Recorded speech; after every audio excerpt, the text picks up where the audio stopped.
right, being 6 p.m.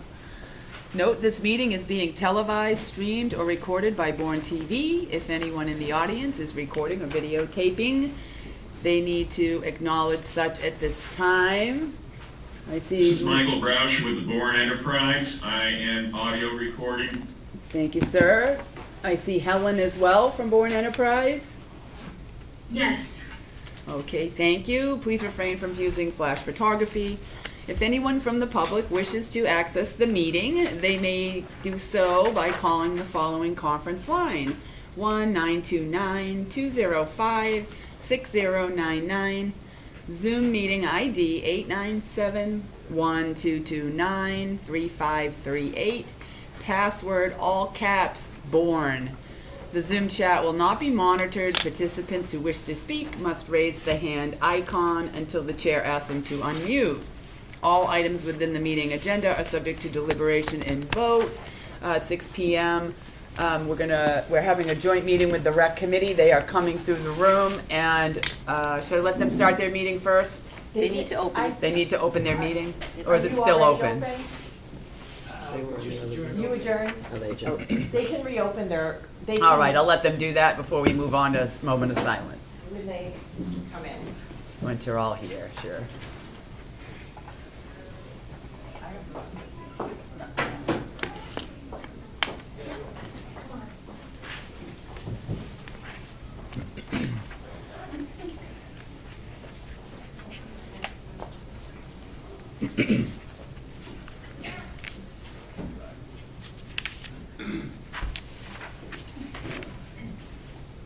They're coming, no worries, no hurry. No, everybody's heading in. We know you had another meeting going, so.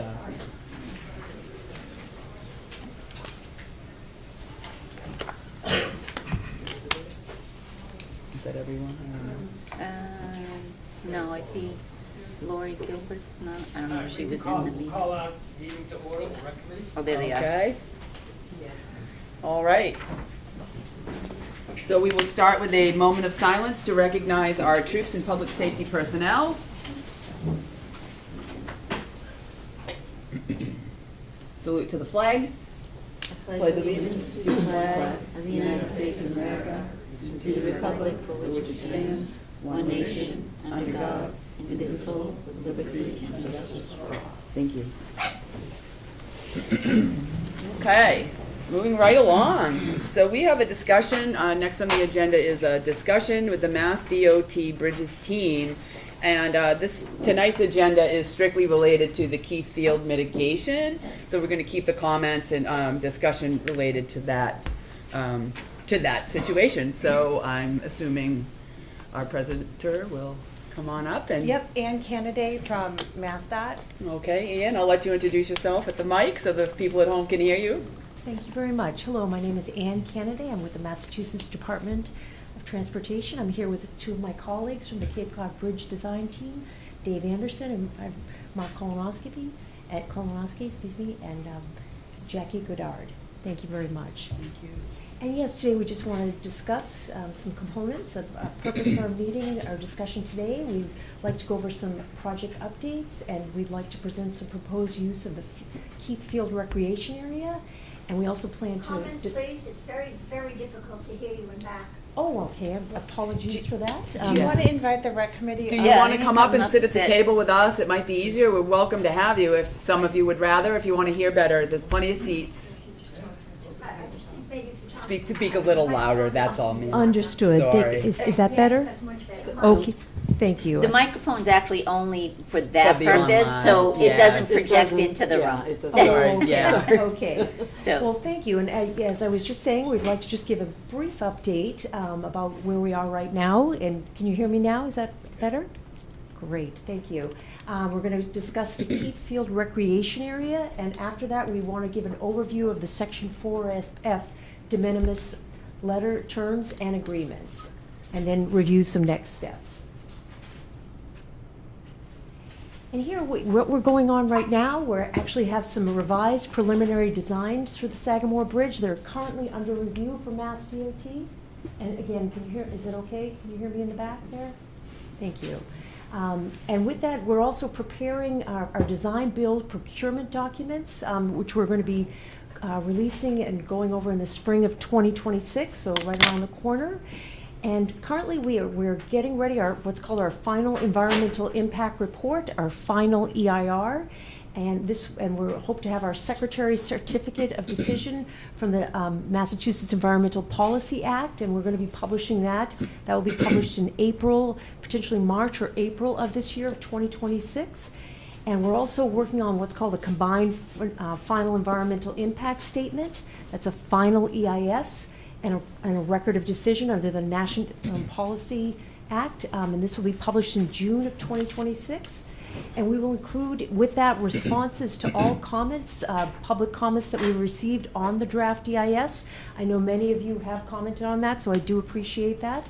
We'll also include documentation for the approvals under the Section 4F process for the U.S. Department of Transportation Act of 1966. So we are actually going to be discussing what those components are in it as we go forward. And with that, I just want to give a final update on our final EIR and EIS updates about the town-owned parcels. So that's what we're going to be discussing in the next few minutes.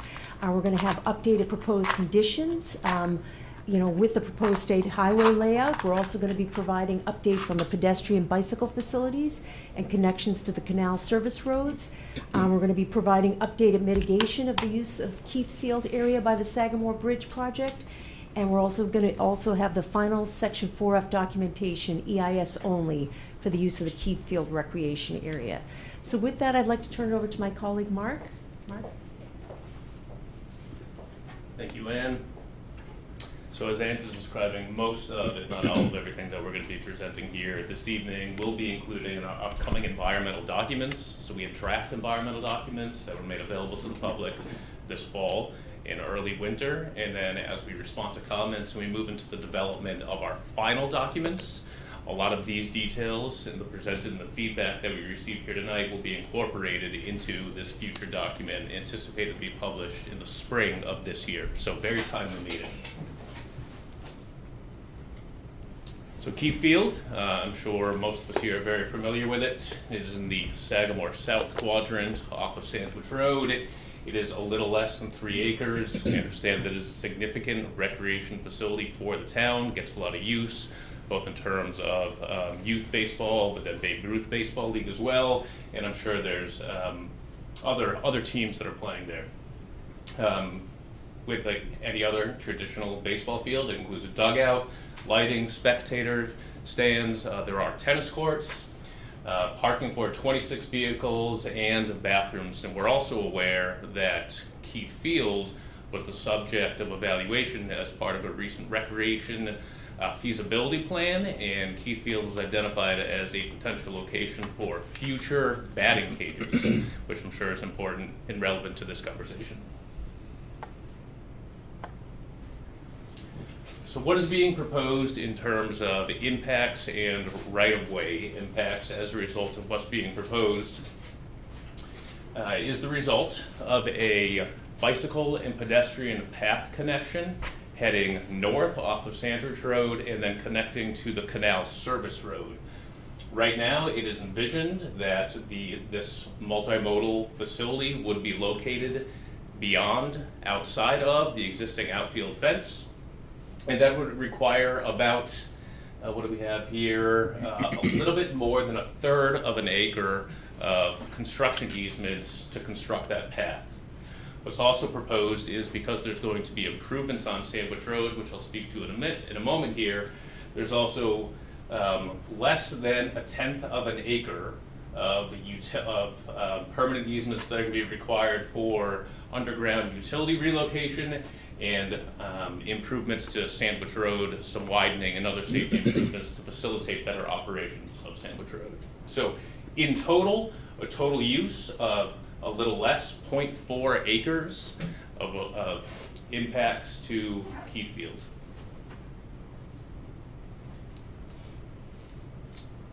To mitigate that impact, and this ties into Section 4F, which I'm going to describe here in a moment, and the role that you all play in that process. To mitigate those impacts, and we call them impacts, really we view them as enhancements or improvements, We're going to have that multimodal connection from Sandwich Road down to the Canal Service Road, as well as the streetscaping improvements on Sandwich Road, again, to facilitate those improvements to traffic operations. So to mitigate those impacts, what's being proposed is a expanded surface parking lot on the south side of Sandwich Road, which would be used for those wishing to access Keith Field. Right now, the parking is unauthorized parking within State Highway layout, directly off of Sandwich Road, and cars line up there. And then there's also the gravel parking lot down next to the ball field, closer to the gravel area around here where people utilize for parking. So we have that unauthorized parking on Sandwich Road, and then that gravel parking area. And what's being proposed is to formalize parking for Keith Field across the street, south on Sandwich Road, and then having there be a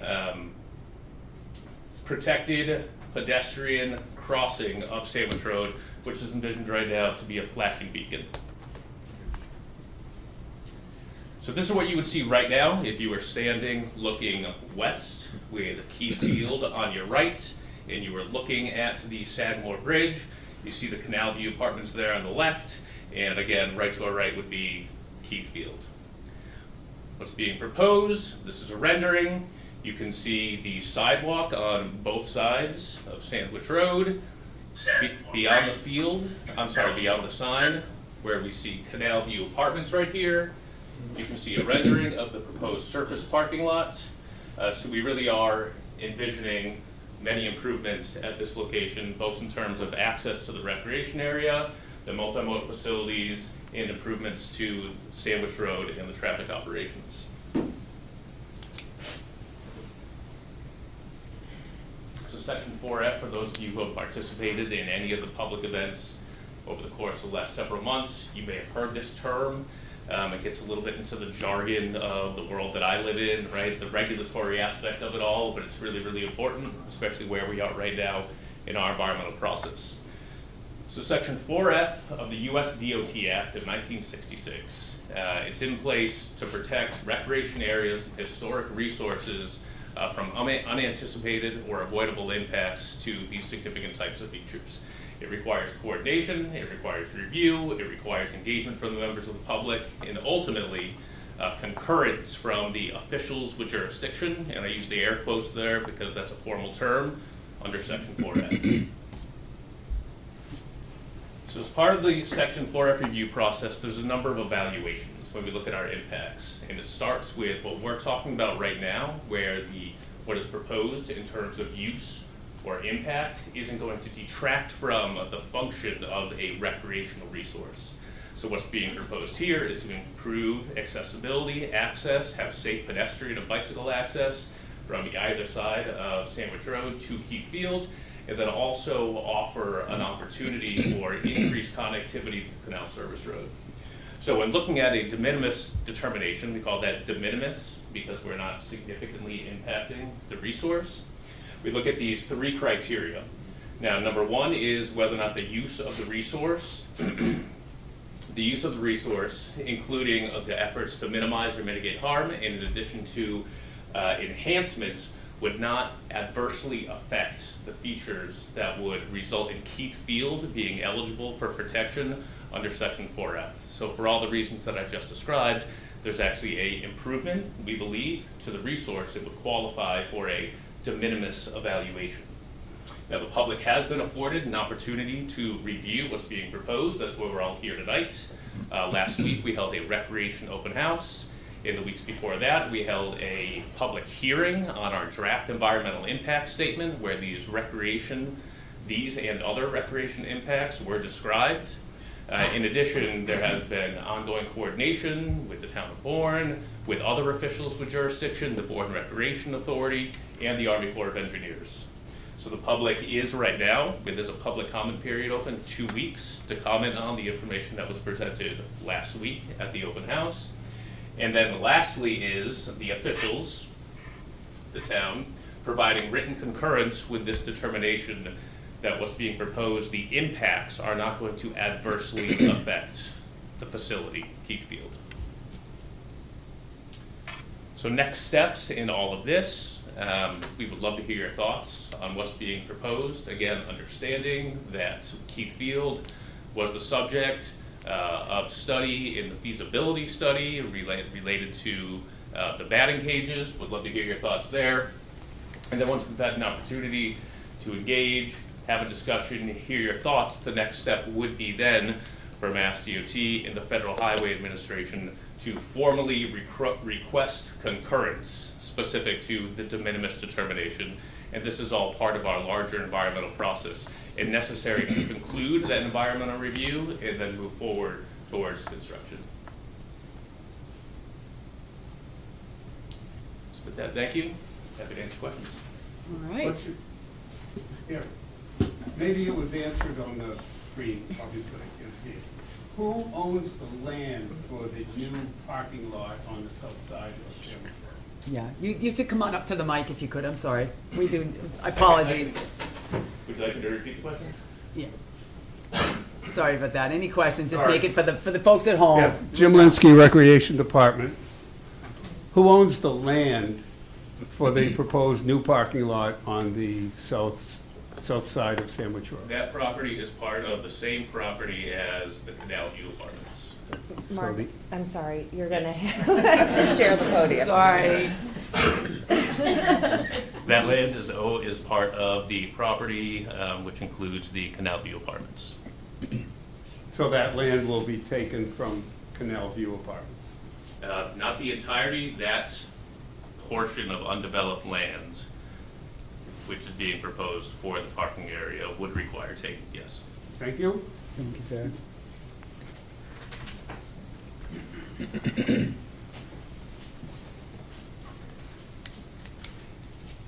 Bill McCooch, president of Bourne Youth Baseball and Bourne Babe Ruth Baseball. Also a rec committee member and high school varsity coach of the best team around right now. A quick question for you. The parking, you want to go across the street, correct, is what you're saying? And you want children to cross the same road that a town police officer was hit on last year and walk over the ball field.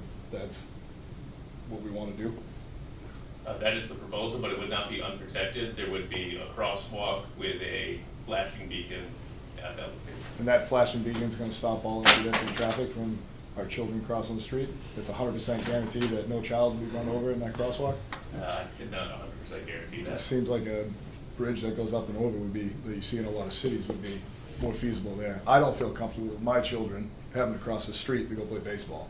If there's a designated parking still at Key Field for just baseball and not to go ride your bike down the canal, I think that would be a solution for everybody. But to ask the children of this town and older people to cross the street, on the same street where one of our finest police officers was run over 7 months ago, I think it's just foolish and absolutely not in the best interest of the residents of the town of Bourne. So, thank you. Thank you for that. Any other on the rec committee have any questions or concerns or comments? Oh, come on up, please. Hi, Karen Wilson, Recreation Committee also. I just want to piggyback a little bit. I live in the area for 27 years now, and it's really hard to cross there. People don't stop. I can't imagine, like Billy says, that a flashing light's going to slow someone down and stop, or you get someone to stop in one direction but not the other direction. I love the idea of the access and the canal there. Don't like the idea of the taking away the area that we were going to put a batting cage in. But I guess that's it. I have big concerns about people crossing the street at that point. I also know people aren't going to go back to Market Basket. I think there's another access to the canal. There is more, yes. Right, Yeah, which does have a light so further people west. could stop. That's right. But especially people during the summer, when everybody's rushing, if it's sitting in traffic, they start going around other cars. I just can't see them, especially in that point too, where they used to go under the bridge. And so I'd be fairly concerned about that too. Thank you, thank you. And can I just ask, whether, whatever they put for a warning or to stop people, is that going to be in place before the bridges go up? Or, will people be able to come and park and get to the canal, or do we have to wait till the bridge is done? Because I got two different answers when I was at that. I went to that open house. So the bridge construction starts. When does that path to the canal get put in? So I'll be honest with you, I'm not sure about the phasing of this date. Might it?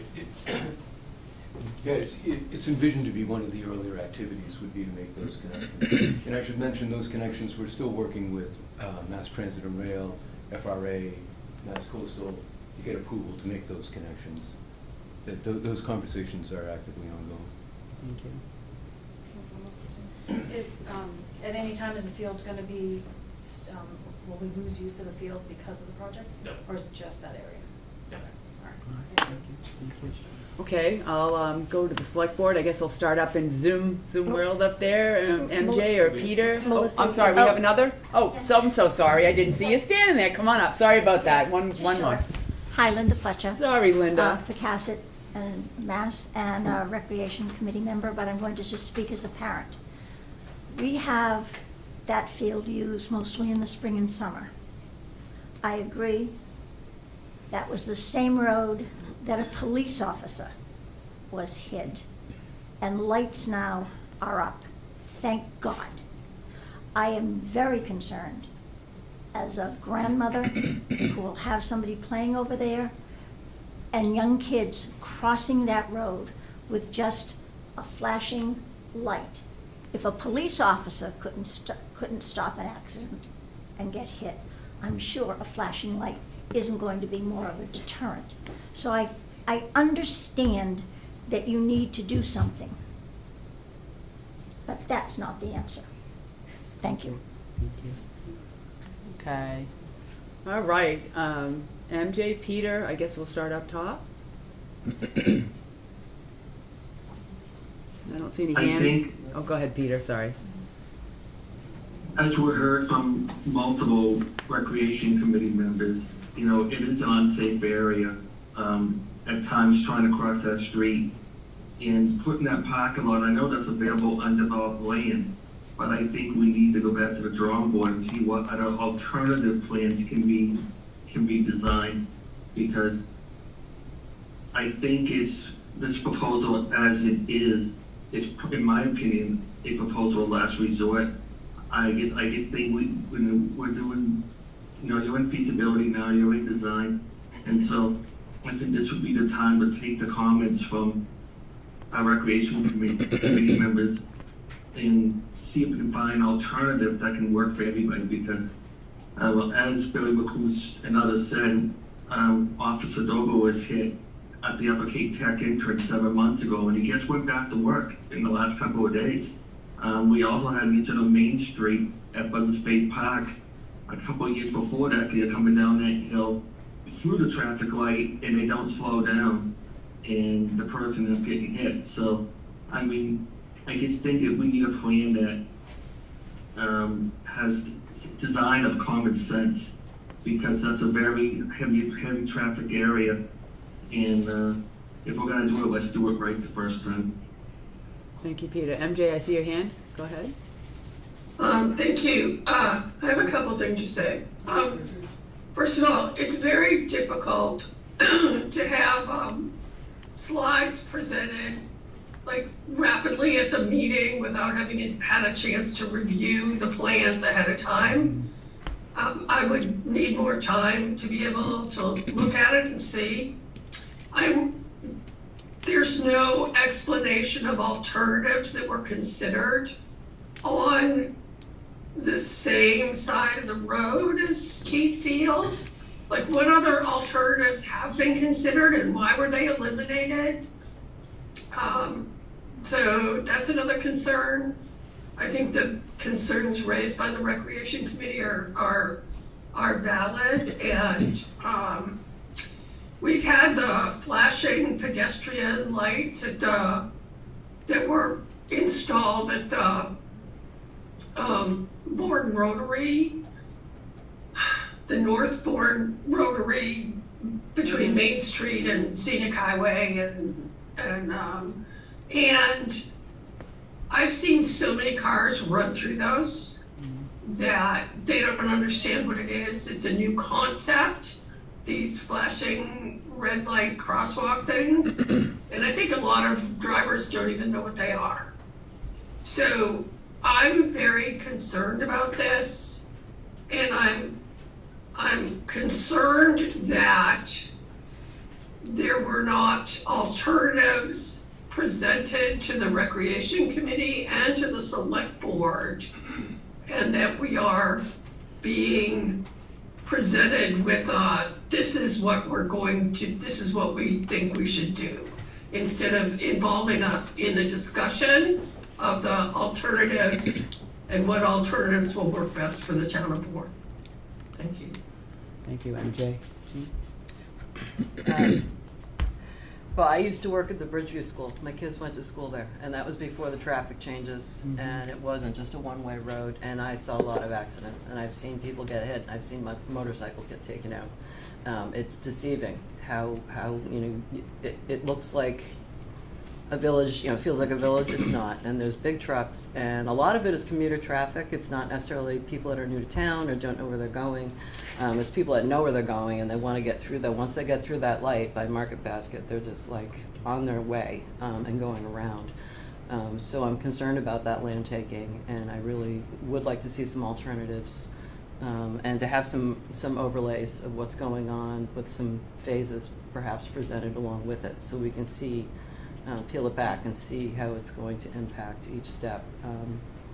But yeah, I would reiterate what's been said.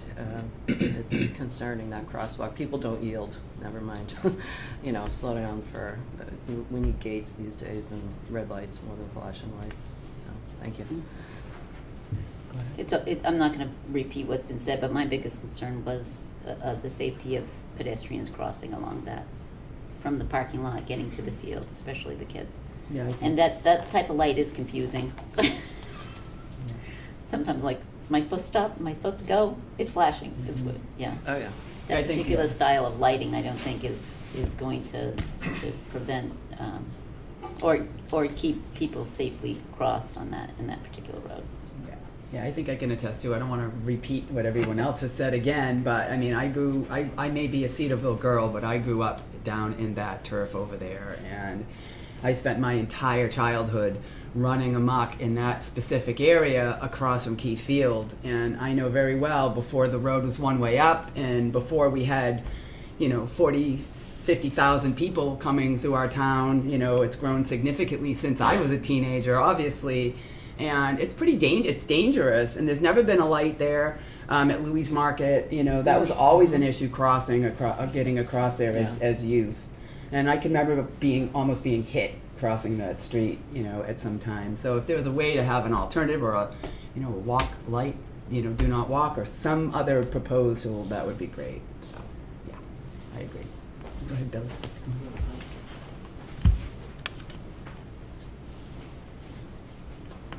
Bill McCooch, president of Bourne Youth Baseball again.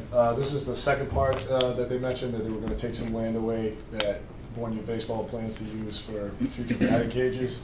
I understand everybody has to give something to get something, and I think a walkway to the canal is fantastic. My only concern is that Bourne Youth Baseball is about 2 years away from seeing the impact of the development what we started 3 years ago, from finally seeing the numbers come up where you're going to have 60 or 70 boys and girls that will be using that field. To take that area away, I think in 3 years we're going to need something like that for the batting cages or bullpen area for the children getting ready to play in the game. So to lose that area, I understand the trade. I mean, it'd be awesome to have access to the canal. I can't argue that. But to give something up, what are we getting for it? Or nothing, or is it just too bad for the kids to use that field? Thank you. Thank you. Let's come on. I'm Laurie Gilbert. I'm on the rec committee as well. Has there been any discussion about, instead of making that walkway and path where it is on your plan, to put it on the other side where the tennis courts are and have it go down in that way, and then use that parking area and maybe get our land back for the use of the batting cages and things? I don't know if you've done that. So one of the challenges in finding a place to cross is that there's those sidings, right? There's one siding that goes down towards Gallo, and another siding that goes down the other way. And we're trying to thread that needle between those switches where the sidings are, because we can't direct people, and then there's a bunch of rail cars on the siding. So that's how we kind of got to that spot. we're doing the best we can to try and thread the needle and find the best location, but that's how it ended up where it is. And then there's another one proposed that's further down to the west, basically across from Mid-Cape Connector would be a crossing there, and that's beyond the siding at Gallup. But that's what drove that decision. And what got us across the street was trying to find room on that side. There probably are places, but they're gonna get pretty far from Keith Field. But I appreciate the point to come and show some alternatives and talk about other locations that may work. Thank you. Makes sense. I see a hand, sir, come on up. Michael Race, Monument Beach, not on the rec committee. Since you're taking, what about the Pearpoint property? I mean, I don't know how much they're even open anymore. It seems like nobody's ever there. Or I don't know how far the Gallo landscape comes behind there. I don't know what that would entail either.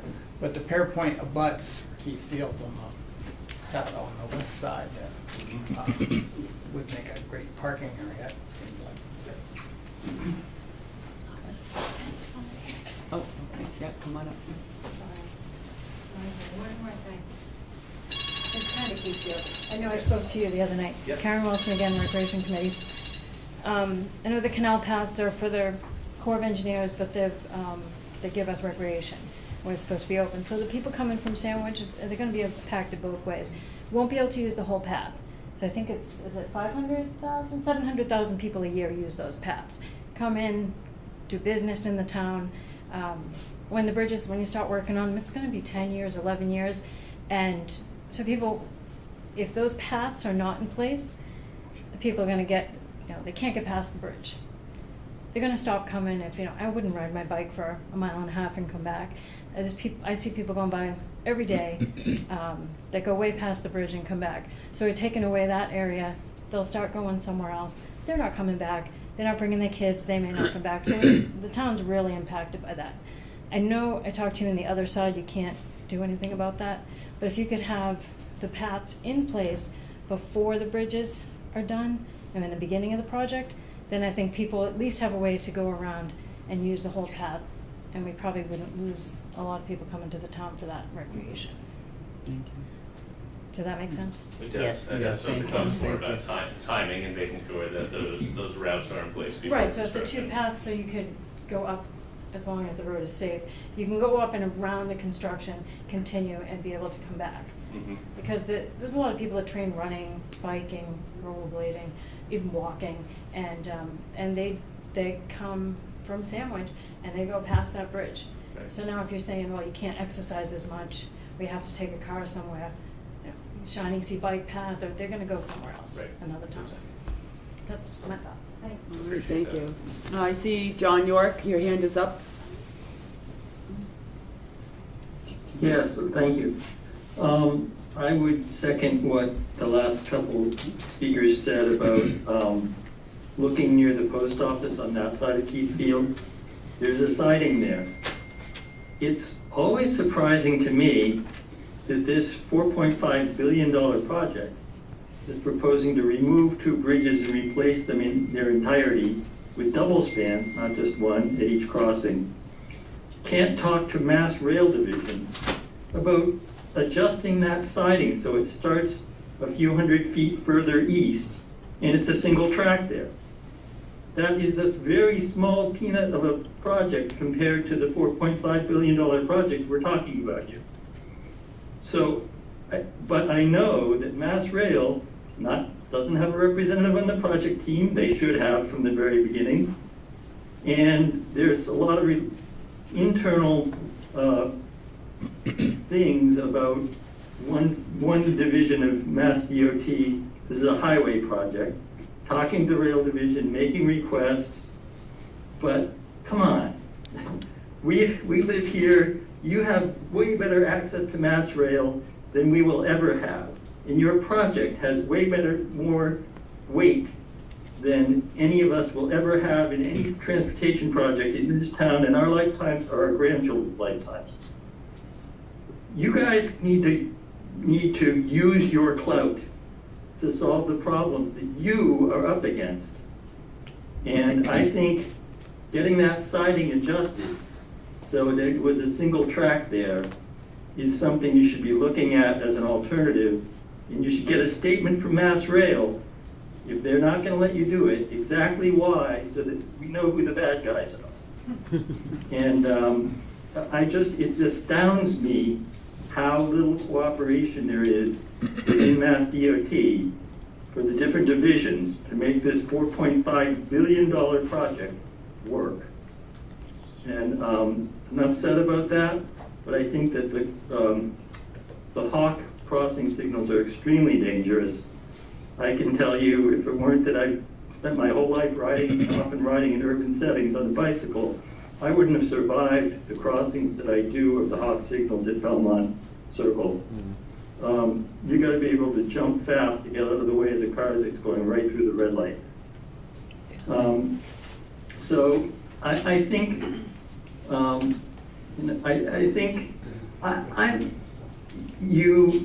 there's an obvious need for 2 access points during the construction of the bridge to make a proper detour.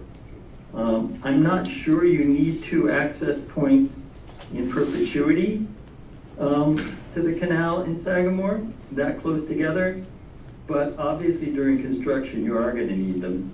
And I just think you've got to come up with something better. And the other half of this is, you come to these meetings, you pick up a little local knowledge. You should have a working group that can really help you with these sorts of issues, because it doesn't matter what kind of credentials you had and how long you've worked in the transportation field. When you come to a place you've never been, you start talking about pedestrian and bicycle issues, you don't know anything. It's that simple. And you need to learn. You need to admit and be a little bit humble and say, we can't do this. You stand up in front of this and say, we got it. You don't got it. That's what you need to know. You need to work with us to come up with solutions. Thank you. Thank you, John. Peter, go ahead. Yes.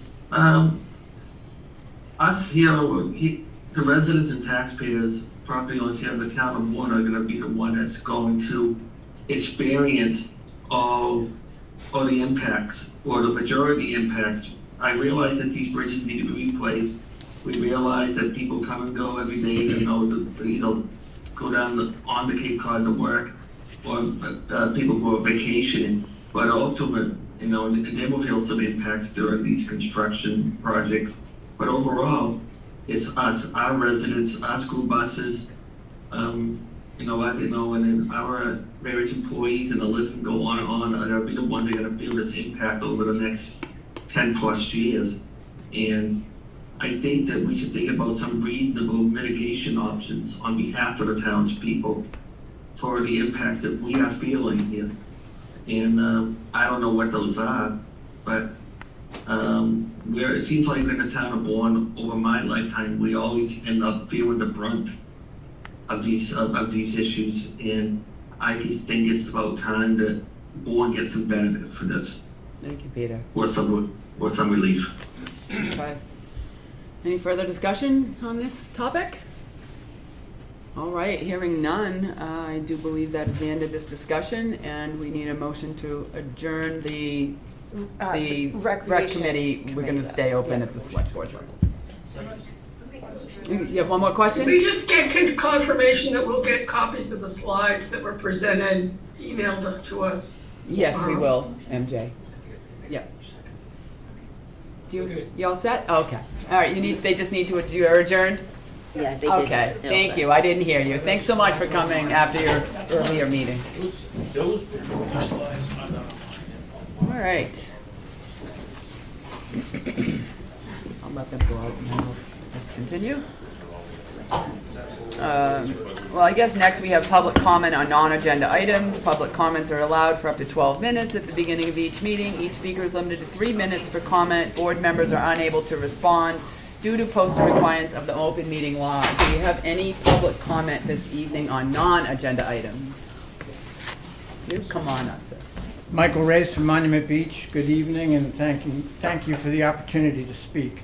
I'm here to urge Mass DOT and the town of Bourne to move forward with converting the F2 rail corridor into a rail to trail extension of the Shining Sea Bikeway. This project has something rare, regional agreement. Both Bourne and Falmouth support the rail to trail direction. That should matter. This is a locally supported vision for how this public corridor should serve the public. The Shining Sea Bikeway is widely recognized as the #1 tourist attraction in Falmouth, and extending it through the F2 corridor would bring that same kind of success north. It would create a safe, continuous off-road connection from Falmouth to the Cape Cod Canal Path. That means real transportation options, but it also means real economic activity. Rail trails consistently bring customers directly past local businesses, increasing visits to restaurants, markets, shops, and lodging. Bourne would become a key gateway between the canal and the Upper Cape Trail network, capturing year-round visitor spending instead of just drive-through traffic. This connection is about to become even more important with the Sagamore and Bourne Bridge replacements. Access to canal crossings and paths will likely be disrupted for years. The F2 trail would provide a resilient north-south route on the Upper Cape during that time, helping residents move around locally and helping businesses stay accessible even during major construction. If we start now, it could be completed by the time construction starts on the Bourne Bridge. We also have to be realistic about rail. Any discussion of expanded train service runs into one hard limit: the Cape Cod Canal Railroad Bridge. It's a single aging lift bridge that already acts as a bottleneck, constrained by marine traffic and limited capacity. That bridge, not the F2 corridor, is the true barrier to major rail expansion. So converting this corridor to a trail does not eliminate a high-capacity rail future. That future is already restricted at the canal crossing. Meanwhile, a trail delivers immediate returns: more customers for local businesses, higher nearby property values, safer non-car travel, healthier residents, and a quieter, more compatible use through residential and environmentally sensitive areas. We're not asking to abandon the corridor. We're asking to use it for its highest and best public purpose, as a protected transportation and economic corridor that serves residents, visitors, and small businesses every day.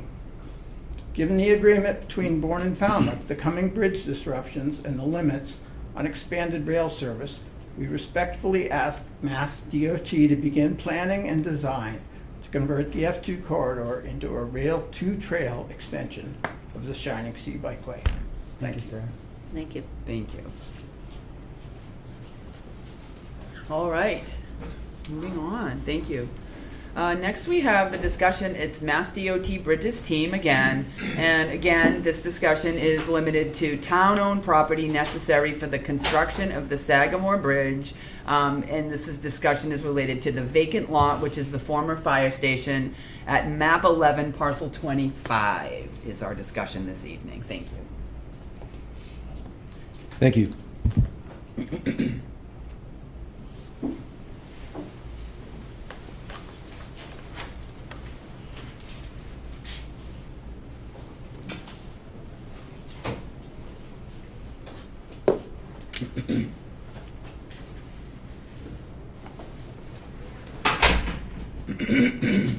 Oh, it tickled this one. I'm sorry, Melissa, you have a hand raised. Oh, I do. I see a hand raised. Is this public comment and related to non-agenda items? Claudine. Claudine?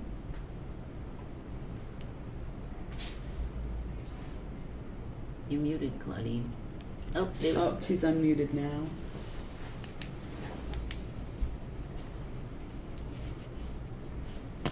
I'm not hearing anything from... We can't hear you, Claudine, if you're speaking. Yeah, she's not speaking because she's not outlined. She just muted again. Maybe she didn't mean. All right, well, we can come back to Claudine if she's able to unmute after and let our Mass DOT start their presentation. Go ahead. Go. So, sorry, 1 minute, I need to just pull up the slides. Oh, sorry about that.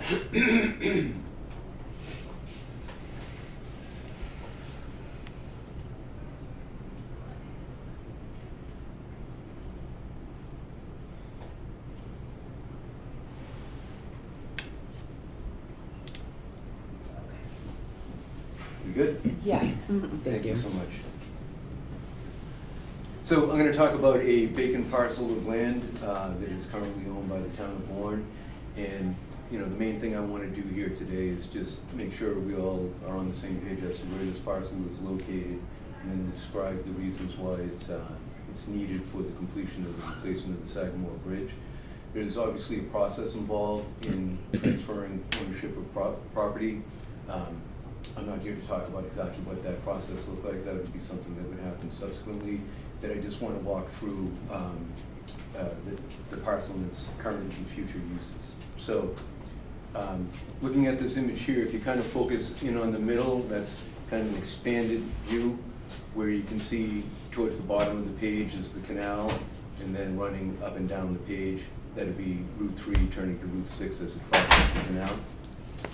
And the area in question is in that little box there. You can see another gray rectangle inside that box. That's property that's owned by the town of Bourne.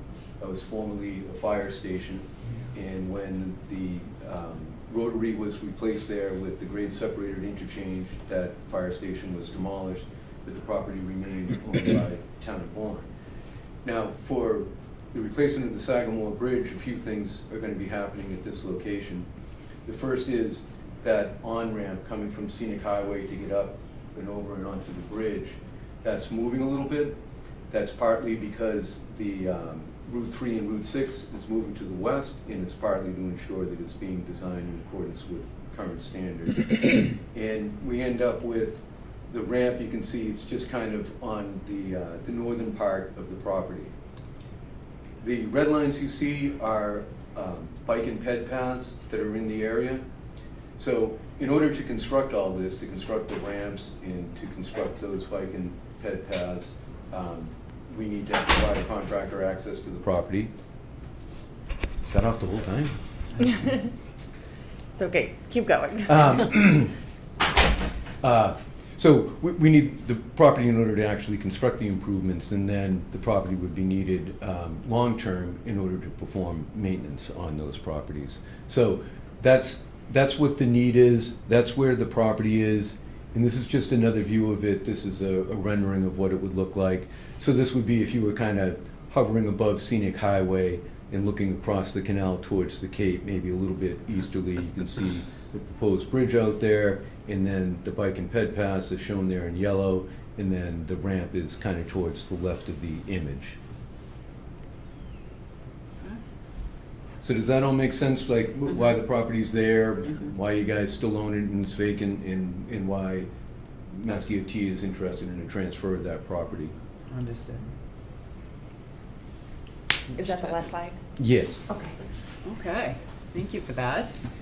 And like I said, you know, as moving forward, there would be discussions with Mass DOT and their right-of-way bureau in the town, and to talk about what that transfer and what the legal documents would look like. Okay, understood. All right, I guess I'll start with the select board. MJ, Peter, any comments, questions up top? I don't see any hands or... Are you looking for a right-of-way or for transfer of the property? Transfer. Yeah, that property, it's envisioned that would become property owned by Mass DOT.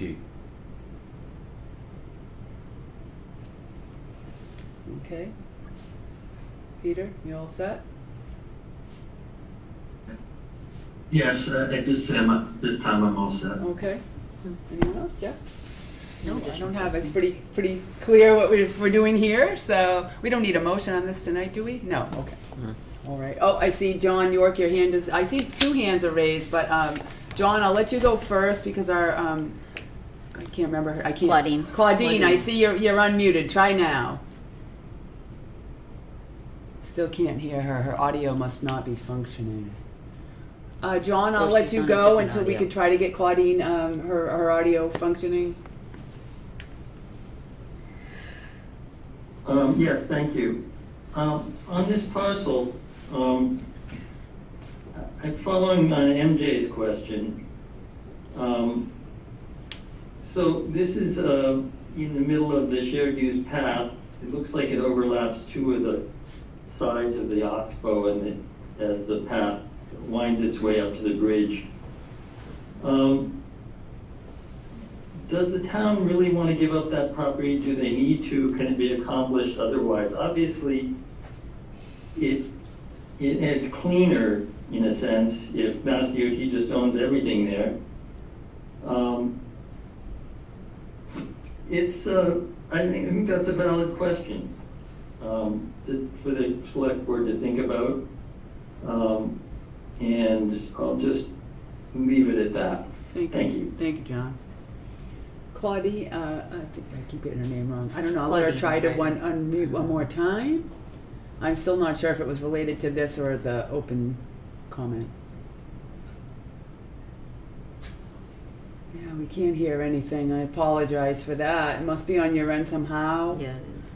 Go ahead, MJ. I Mic. see your hand is up. I'll try one more time. It would be helpful if the town administrator could explain the steps that are required for the town to transfer land. I mean, we have to get appraisals and we have to get fair market value. I mean, what are the steps contemplated here? Sure, go ahead, Marlene. I will defer to MassDOT Yeah. for their right-of-way. I mean, the process would start with MassDOT and the town would be Yes. notified. Yes. Mass DOT's right-of-way bureau. Yeah. Yeah, you would work directly with them. Were you able to hear that, MJ? Yeah, so is this a situation where the MassDOT is gonna take that property by eminent domain from the town? Is that what we're talking about here? And again, I apologize, but regarding the process, I'm really not an expert on the process. I wanted to make sure we were all on the same page regarding the need for the property, and that the next step would be a process between Mass DOT's right-of-way bureau and the town on how to make this work. Okay. Yeah, please. Potentially, if I could just add, it's currently under the care, custody, and control of the town. So it's the town's, and it would be given to care, custody, and control of the Commonwealth with MassDOT, So this would be something that would come to us as a select board. We would have to either sponsor it and it would go to town meeting for vote, is what I'm under the assumption, correct? Only town meeting can approve transfer it. Yes, property. So yes. if that's, if this is the route that is taken, it would require town meeting action. Right. Yes, Absolutely. action. Correct. But for the town, we can certainly follow up with our right-of-way team to have further discussions with you. Thank you. Process. Okay. Good, MJ? Yeah, she's muted. Okay. Anyone else? Yeah, I just want to understand the process. The process is not clear to me, so when the town administrator can talk to MassDOT and tell us the contemplated steps of the process for this, it would be very helpful. Yeah, we can get to that, sure. Thank you, MJ, for that. Okay. I still see Colleen's hand is up. Claudine. Sorry, I keep saying Claudine, but for some reason when you unmute, we cannot hear you. I'm not sure if you could type into the chat. We can't. Oh, we can't use the chat. Sorry, we don't monitor chat. Sorry. That's another meeting that I'm in. Apologies. Yeah, I don't know what to do. All right. So, seeing no other comments, anyone here in the audience? Looks like, we thank you for that. We can move on to the next agenda. She took her hand down. So next on our agenda is a public hearing. We have a utility pole installation at Barlow's Landing near number 103. So I'm going to start with the preliminary opening of the hearing. So under General Laws, Chapter 166, Section 22, the Bourne Select Board has received a petition from Eversource Energy to consider granting permission to locate and relocate poles, wires, cables, and fixtures, including the necessary sustaining and protective fixtures, to be owned and used in common by your petitioners along and across public Barlow's Landing Road as shown on plan number 232-31514 to install one pole. I hereby open the public hearing for said petition. As the first order of business, I am entering into the record of this hearing a copy of the legal notice provided by the town for this public hearing, and 2, a copy of the petition and the supporting materials provided by the town of Bourne, dated December 10th, 2025. Having taken those actions, I will now open the floor to the applicant who may speak concerning the petition. Is there anyone here online for this? Or in the audience? Generally, they're here, correct? Yeah, Yeah, Eversource usually.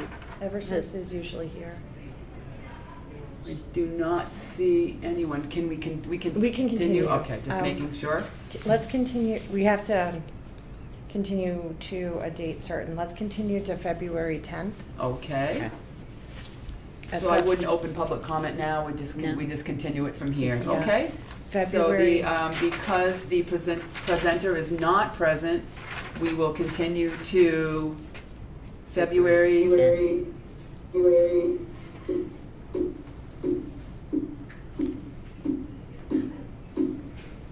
That was strange. Oh, it's your echo. I am not logged into Zoom.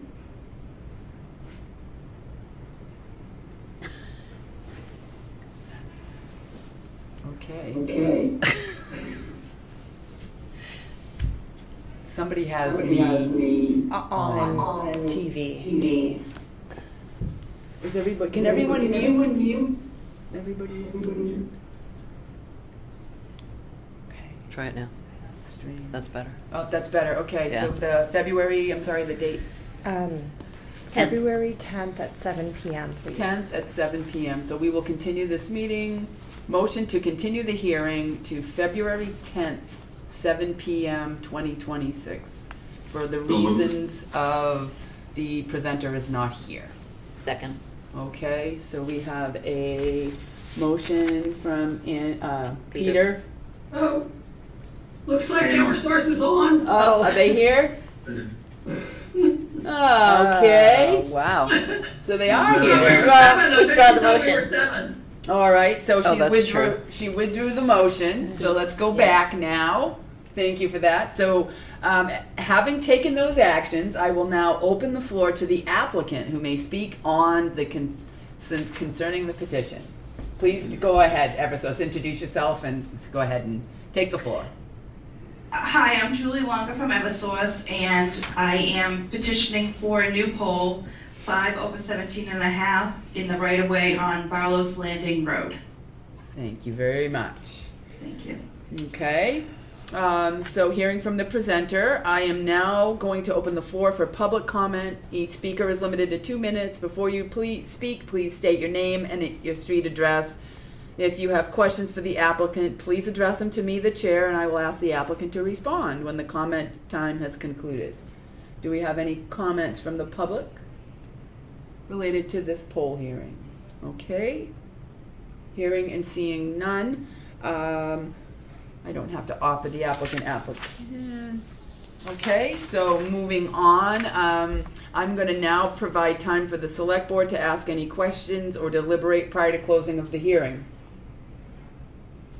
All right, hearing none. I have a question. Oh, go ahead. Actually, I haven't Go raised my ahead. hand, but, so Ms. MJ. Go ahead, What MJ. is this being joint or identical poll locations? What does that mean? Joint means that Verizon's gonna be joining the pole, so it's joint owned between Eversource and Verizon.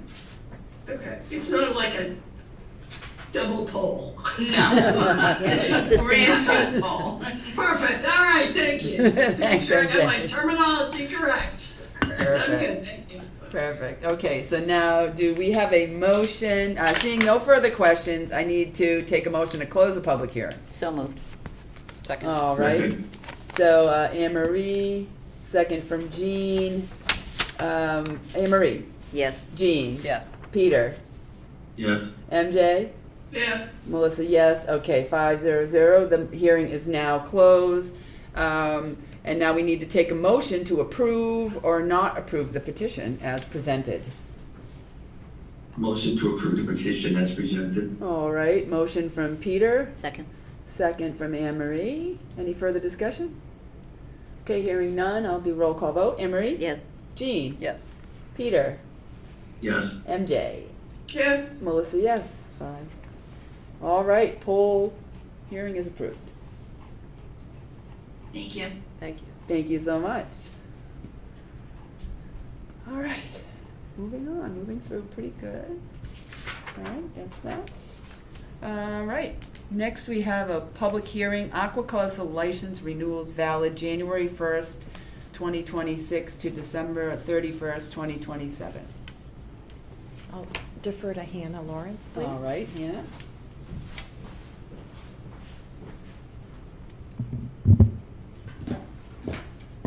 Good evening, Madam Chair and Select Board. Hannah Lawrence, Bourne Natural Resources. At a January 8th, 2026 Shore and Harbor Committee meeting, the committee voted unanimously to renew aquaculture licenses in the town of Bourne for Patrick Ross, Bruce Silverbrand, Dan Maurice, and James Rosignol, Rod Taylor, and Langdon Allen. These 5 aquaculture licenses are for 4 shellfish grants throughout the town and 1 shellfish upweller aquaculture location at the Kingman Yacht Center. All of these applicants are properly permitted through the Division of Marine Fisheries. My recommendation to the Select Board is to renew all 5 applications for 2 years as outlined in the Town of Bourne's aquaculture regulations. All applicants are conducting their operations within the local and state regulations prescribed and should be allowed to continue without interruption. Thank you, Hannah. So do we have well, I guess I'll ask for any discussion first, really, if anybody has any comments. All right, hearing none, do we have a motion to approve the aquaculture licenses for January 1st, 2026 through December 31st, 2027? So moved, MJ. MJ, okay, so we have a motion from MJ, a second from Anne Marie. Any further discussion? Okay, hearing none, roll call vote. Anne Marie? Yes. Jean? Yes. Peter? Yes. MJ? Yes. Melissa? Yes. It's unanimous, 5-0. Thank you, Hannah. All right. Okay. Next, we have a discussion with Mass DOT District 5. Again, this is limited to the Scenic Highway Median Project. And, And we have our presenter is online this evening. Yes. And he will introduce himself. I think you're referring to me, so I'll introduce myself. Yes, perfect. My name is Mike Zuzovich. I am one of the assistant construction engineers with Mass DOT. Just to give you guys an update on the status of the project, obviously Lawrence Lynch is actively working. We've installed signage, erosion controls, we've performed clearing and grubbing operations, and they're prepping to ship out the soil on the project to facilitate further construction. We've also installed a temporary barrier along Scenic Highway to facilitate future construction operations. That's kind of what we have going on right now. I don't know if you guys have any questions that you had in mind. All right, I guess I'll go around first with the select board. I'll start up online. MJ or Peter? Could you just give us an overview about what this project entails and what it's going to accomplish? I mean, the last presentation we had was the 25% public hearing, and just knowing exactly how the project is involved, what's involved with the bike path, what kind of medians you're going to do, how far it's going to extend. I think it would be helpful for the public to have an understanding of how the project was finalized. Sure. I wasn't involved with the design at all. Obviously, you know, we work in the construction section, but we do have representatives from HNTV on the call. Brett Fiocchi. I'll let Brett, I think Brett probably was involved with some of the original town meetings, so I'll let him touch upon those. Yeah, no problem. Thanks, Mike. Good evening, everyone. Brett Fiocchi with HNTB. We are MassDOT's consultant for this job. I can give a quick background as to what we were looking to achieve with this project. So this project extends about 1.5 miles from the Nightingale Pond Road to Edge Hill Road. And I would say the primary purpose and need of this project is to increase safety really for all users of the roadway. It's right in the name, the title of the project, which is median installation on Route 6. So one thing we really wanted to do was separate contraflow, the 2 different directions of travel. There has been some crossover crashes that led to fatalities on this roadway, and so this is sort of a long-term master plan for this corridor, is to separate contraflow. So that will be separated by a raised concrete median that's about 4 feet wide throughout the entirety of the project. In addition to that raised median, we're also providing what I would say is significant geometric improvements as well. A road safety audit uncovered that there's some substandard horizontal curves out there that are not banked appropriately, which has led to some hydroplaning crashes in the past. So we are now correcting those cross slopes on those horizontal curves to meet standards, roadway standards. There's a lack of adequate stormwater infrastructure out there today. Anyone that's driven this roadway in a rainstorm has probably noticed it. There's a lot of ponding that happens that also leads to hydroplaning. So we've included on this project a good amount of roadway swales to collect that stormwater runoff directly from the roadway surface. And then connectivity for pedestrians and bicyclists as well. So on the south side of the roadway, so on the canal side, we've included a shared use path that extends the entirety of the project from Nightingale Pond Road to connect folks that wish to go points west towards Buzzards Bay, and then extends all the way to Edge Hill Road as well to connect the residences and some of the properties down Edge Hill Road. And like I mentioned, this is part of this is basically phase one of a bigger master plan for MassDOT of this corridor. So those were the major sort of touching points for this project. Thank you. Peter, do you have any Can I questions? ask a follow-up on that? Go ahead, MJ. The shared use path is on the south side or the north side? The south side, it's on the canal side. Okay, that's interesting because it's one of the questions that came up at the pedestrian bike path committee, because I think it was originally proposed for the north side. And there were some comments made at 25% design, so we haven't really seen a plan for that. And some of the clearing, it's hard to tell from the clearing. It looks like there's a lot of pathing going on the north side, so, yeah. Thank you. We are increasing the cross section of this roadway pretty significantly, which is what's leading to that clearing on the north side. But that clearing on the north side is not for the shared use path itself. Awesome. Thank you. Sure. Okay. Anyone else? Peter? Any comments, questions, thoughts? That's a great All project. set? Well-needed project. Jean, anyone else? I just had a couple. So I just wanted to ask just very quickly, and it's in some of the reporting that you've done, but it's a lot of technical information in one report. I just was curious, and I've had a lot of people that have reached out to me related to the archaeological studies and the significance of all the digging you're doing over there. Myself being chair of the Herring Pond Wampanoag tribe, I've had several tribal citizens reach out, and I've also had some town residents that were very concerned about all the digging. I did see that there was some conversation related to Section 106 or the federal recognized tribes, or some discussions that happened because that area is certainly close enough to, burial grounds and some other very important archaeological sensitive areas, especially pertinent to the Herring Pond Wampanoag tribal homelands. So I'm just curious, is there anyone up there overseeing all this digging that's happening currently? Are there studies that we can be sent that can be located somewhere very, more easily, as I couldn't find them right off the hip? So yeah, just sort of those questions. A lot of digging and activity over there makes me very concerned when if there's nobody there observing that, if there could be bones or archaeological sensitive materials, or funerary objects, anything of that nature that could be found, encampments, campsites, whatever might be there. So I can hop on that one. Any job that Mass DOT does, there is a waiver that is done to make sure that there's no cultural, burial grounds or anything like that. So that was done on this project. As far as any environmental stuff, we do have Lauren McDonald on from HNTB. Lauren, I don't know if you want to expand on that. Sure. So you're exactly right. During the Section 106 process, Mass DOT completed archaeological surveys and reviewed past archaeological surveys, and actually conducted a site visit back in 2023, and they were able to ascribe a low archaeological sensitivity to the area of direct impact for the project.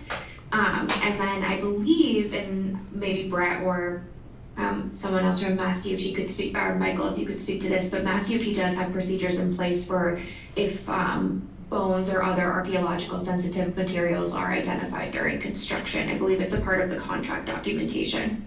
Understood. Okay, wonderful. And do you know if PAL, was it Public Archaeological Survey that did any of those studies that you know of, or who, is that who you use for that? That's a great question. So Mass DOT Cultural Resources Unit typically completes that in-house, but I do believe that they use PAL as a sub-consultant for some of these studies. I'm just not certain if they did for this project. Okay, and is that, sometimes those aren't publicly readily available. I mean, I know I can access them as a tribal leader, but I know they're not public records technically in many cases.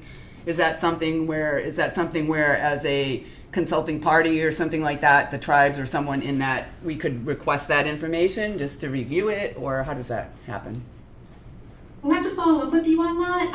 I do know that it's not public information just to protect these resources. Exactly, yes, yeah. Yes. All right.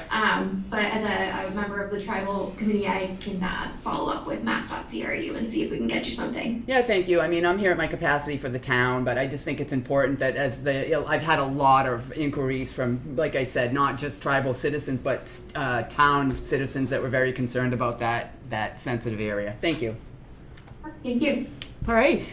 Anything else? I see some hands up. I see MJ. I'll let you go first, and then John, you can take on for the public after.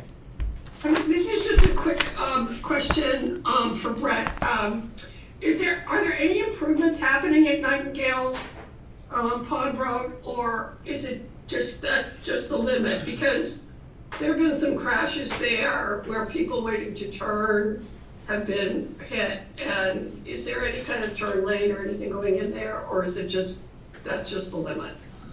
Yeah, that is right at the beginning limits of the project. It was determined early on preliminary design because of the ongoing design for the Bourne Bridge that we were trying to limit our impact to that area, knowing that there was a bigger project coming down the pike.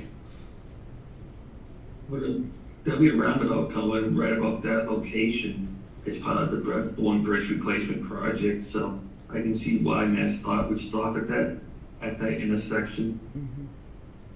Mm-hmm. But I do have a question, if I may. Go ahead, Peter. It's more about two things. A, from someone that lives in this town my whole life, I noticed that people speed up and down from one bridge to the other on Scenic Highway and Sandwich Road. And is there any way that we can look into lowering the speed limit on Scenic Highway? I know, people are in a hurry to get where they are, but I think if we were to do an assessment, even if we lowered it 5 or 10 miles an hour, it could make it a lot safer on that road.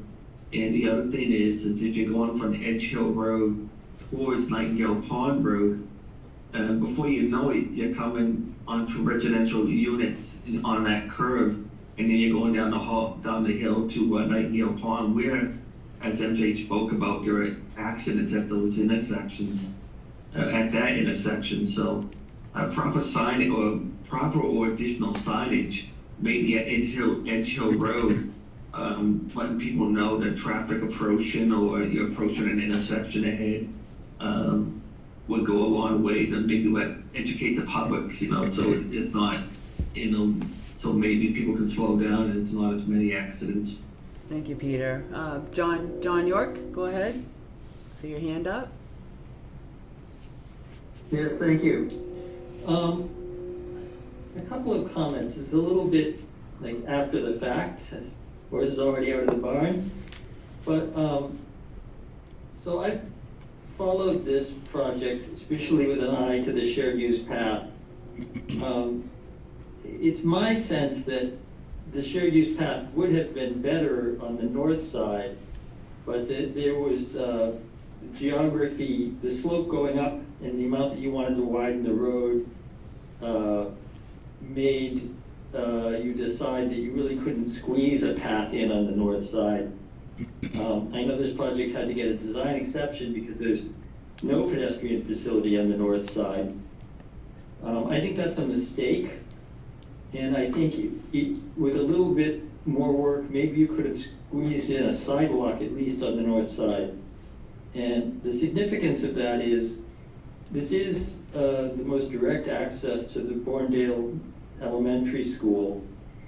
And that stretch that you're rebuilding would be the bicycle or pedestrian route from there to anything in Main Street, Buzzards Bay, and specifically over the bridge. So if someone from on the south side of our town, which is half our population, wants to travel to the Bourne-Dale Elementary School by bicycle, you would go over the bridge, then you would cross Scenic Highway next to the Belmont Rotary, which is a dangerous crossing even though it has the high-tech signal there.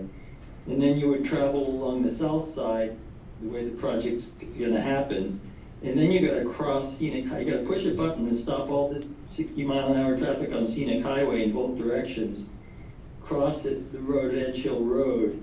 You know some of those cars are gonna just get frustrated by the very confusing hawk signal that's giving them warning signals for 20+ seconds ahead. And 20 seconds is a long time when you're sitting in your car wanting to go 60 miles an hour.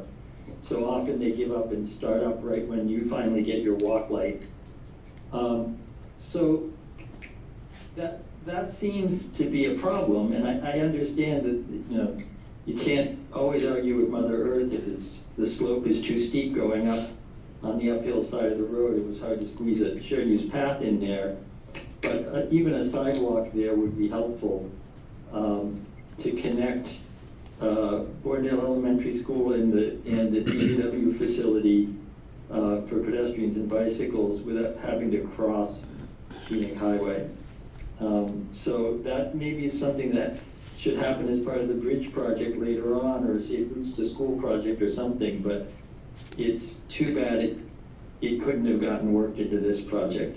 And it would have been nice, I know you're not required to inform even the town officers when you're applying for design exception, but this is an example of why it would be good to be good neighbors and warn us ahead of time that you're asking for design exception, to give the town a chance to think about it. Design exceptions mean, so you're stepping aside of the standard practice.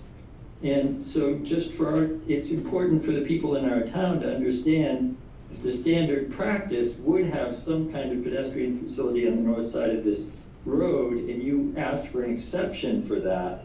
The town's aware that you're asking for an exception. They might be interested in saying, well, can we rethink this? Is there a better way? As opposed to just thinking, well, this is how it's always done. We're not gonna get a sidewalk there. So it would be really helpful, and I know that you're not required, but very early on in the process, as soon as you know there's gonna be a design exception, that's usually at 25%, you make that really public. Thank you. Thank you, John. Okay. Yeah, I mean, I think like we said, it's a great project. I know for me, I think I'm glad we're doing it, but I wonder, a lot of our accidents are going down the hill in front of the shanty as well. So this is definitely, to me, not an end-all be-all fix for Scenic Highway. It's still a very dangerous highway, even with this project. So I'm glad we're doing it, but it's certainly more to think about for this town in relation to security and safety further down. So with no other questions, I think we can move on to the next agenda item if no one has any comments. All right, thank you. Next, we have a discussion with Enbridge regarding the town meeting request for Article 97 land necessary for the gas main location. And we have our presenters here. Thank you.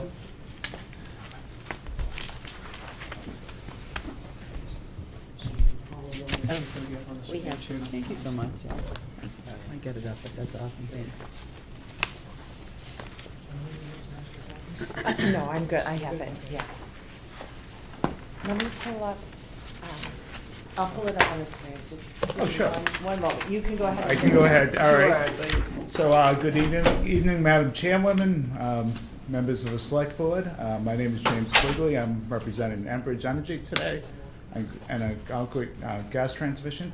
We're here tonight to talk about the Cape Cod Canal gas replacement project, specifically as it relates to a town meeting request for Article 97, both temporary and permanent easement land.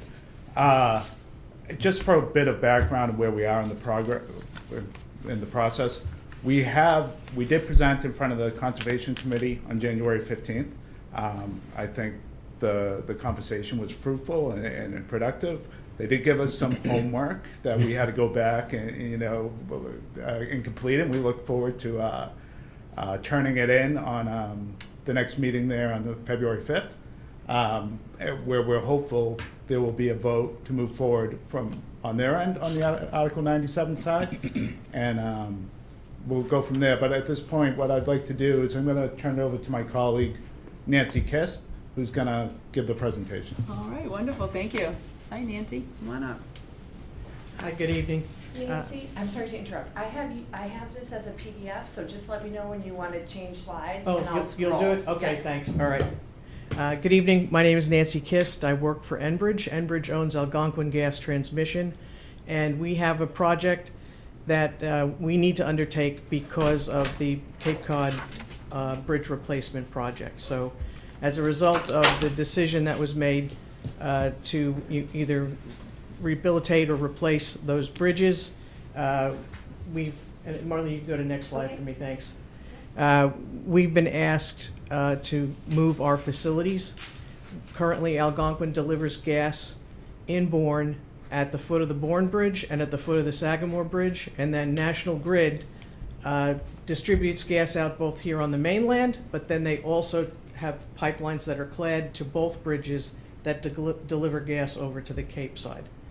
So as part of the bridge program, our facilities have to be relocated, and Grid is not allowed to keep their pipelines on the bridge.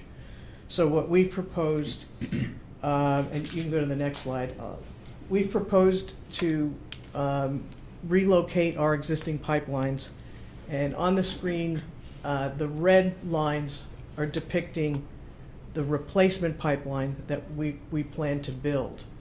At the top, you can see there's a black line across the top of that aerial imagery.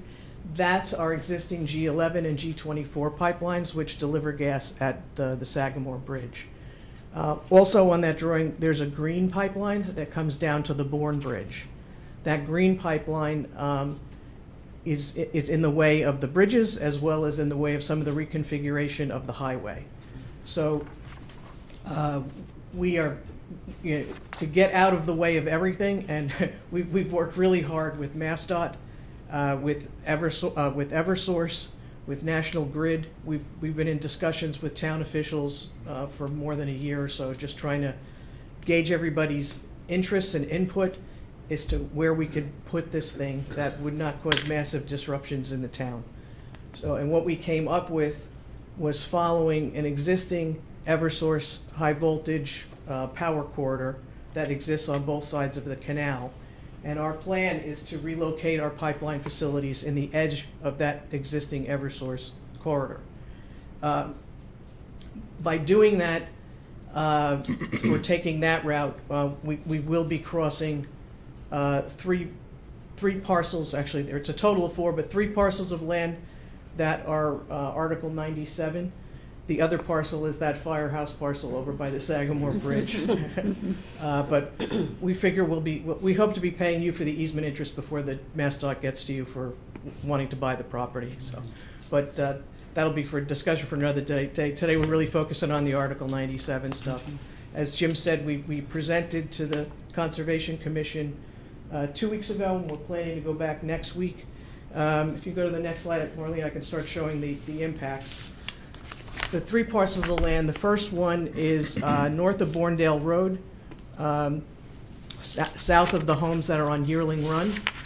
And in this location, we'd be coming out of, if you can see on the left hand of the screen, there's a blue box.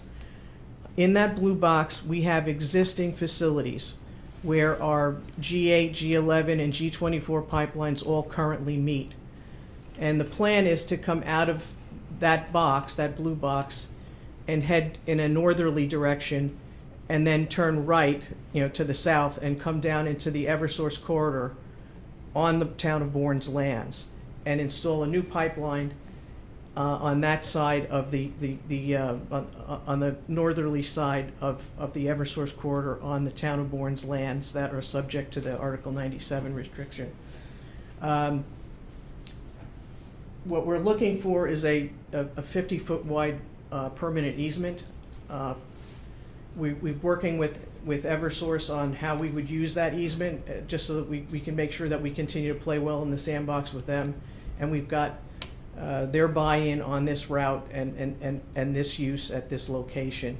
And we're here hopefully to get buy-in from the town on a similar use. In addition to the permanent pipeline facilities located within the Eversource easement, you can see there are existing dirt access roads that we'd also like to use. So those are gravel dirt roads that Eversource is using currently for maintenance of their facilities. We want to be able to use those same roads on a non-exclusive basis rather than creating any new impacts of our own. And then the blue shading are areas where we plan to use temporarily. So for the project, during construction, we're basically proposing to use the entirety of that Eversource corridor. And the plan is to basically, we're not really going to lay out in the whole thing, but we need the flexibility to be able to use all of it, because we may get asked by Eversource while we're doing construction to move out of their way. So we need to be able to have the flexibility to reconfigure space if they need to get in there to do some maintenance work while we're in there doing pipeline construction. The total impact on this land is set out at the bottom of the screen. It would be 1.47 acres of new permanent easement, but like I said, once again, inside the Eversource corridor. We don't anticipate any tree clearing. There may be some tree limbing at the edge of the right-of-way, but we tried to do our best to do something that would have the least amount of impacts to the land. The next parcel is a parcel that's actually between land that's owned by Buzzards Bay Water Authority and Division of Fish and Game. So this parcel was purchased as part of the Cape Cod Land Bank. We are only proposing some new non-exclusive permanent easement for this access road that's shown going through that triangle shape. The rest of it really is just temporary workspace, once again entirely within the Eversource right-of-way that's already cleared. The third parcel is located off of, I'm blanking on the name. Nightingale Pond? Thank you. I apologize. On Nightingale Pond Road. And this is an area that we're just looking for some temporary workspace in. There's an existing pull-off there. I think you can kind of see it adjacent to the road. There's a gravel triangle area, and we're proposing to put an access road there. The access road would be both on town of Bourne land, and there's an adjacent private landowner. We've already negotiated for the rights from the adjacent private landowner. The reason we need this is because at this section of the roadway, our pipeline is actually on MassDOT, but it's on MassDOT's property in a location that's in the way of the future construction for the Bourne Bridge. So we need to go in there to actually remove our pipeline. So this will help us remove the pipeline from this area where it will be be in the way of future construction. So this temporary usage would be for as long as construction, which should be one construction season. However, we would want to use the land for 18 months if we could get it up to 2 years, because we have an obligation to restore the land after we use it. So if we need to go in there and make it look at least as good as it looked before, or even better, we want to work with you so that we have enough time to get that done. So when we made this same presentation last week or 2 weeks ago to the Concom, and they asked us about replacement land. It being expressed to us that that was the town's preference, was rather than to be paid for the use of the Article 97 land in perpetuity by just taking a lump sum monetary payment, that you wanted replacement land. So as I understand it, there's a component that is actually paying for the easement interest, so we've made that offer. And then the other part of it is to replace the land. And what you're seeing on the screen here is our proposed replacement land. We are buying a piece of property from a landowner here in town. It's Sorrenti Brothers. I think everybody's familiar with those folks. So we're under contract and hope to close either by the end of this month or early in February on this parcel of land. This land is actually going to house our replacement meter station. So for the meter station that we've had to remove from underneath the Bourne Bridge, it's going to be sited back here alongside Route 25. And then National Grid, it has pipelines back in that area that they're going to then come and connect into us to replace the lost feed that they're going to have down at Route 6. So the parcel of land that we bought is about 10 acres. The replacement land figure is 2.76 acres based on the easement values on the three drawings I just had, the three figures that we showed previously. The proposal would be to use, and we've carved out an area adjacent to the private homes. It's the box that's shown in like pink or magenta. I don't know what you might call that area, but it's the heavy dark pink line. That would be the area that we would propose as replacement land to be deeded over to the town of Bourne.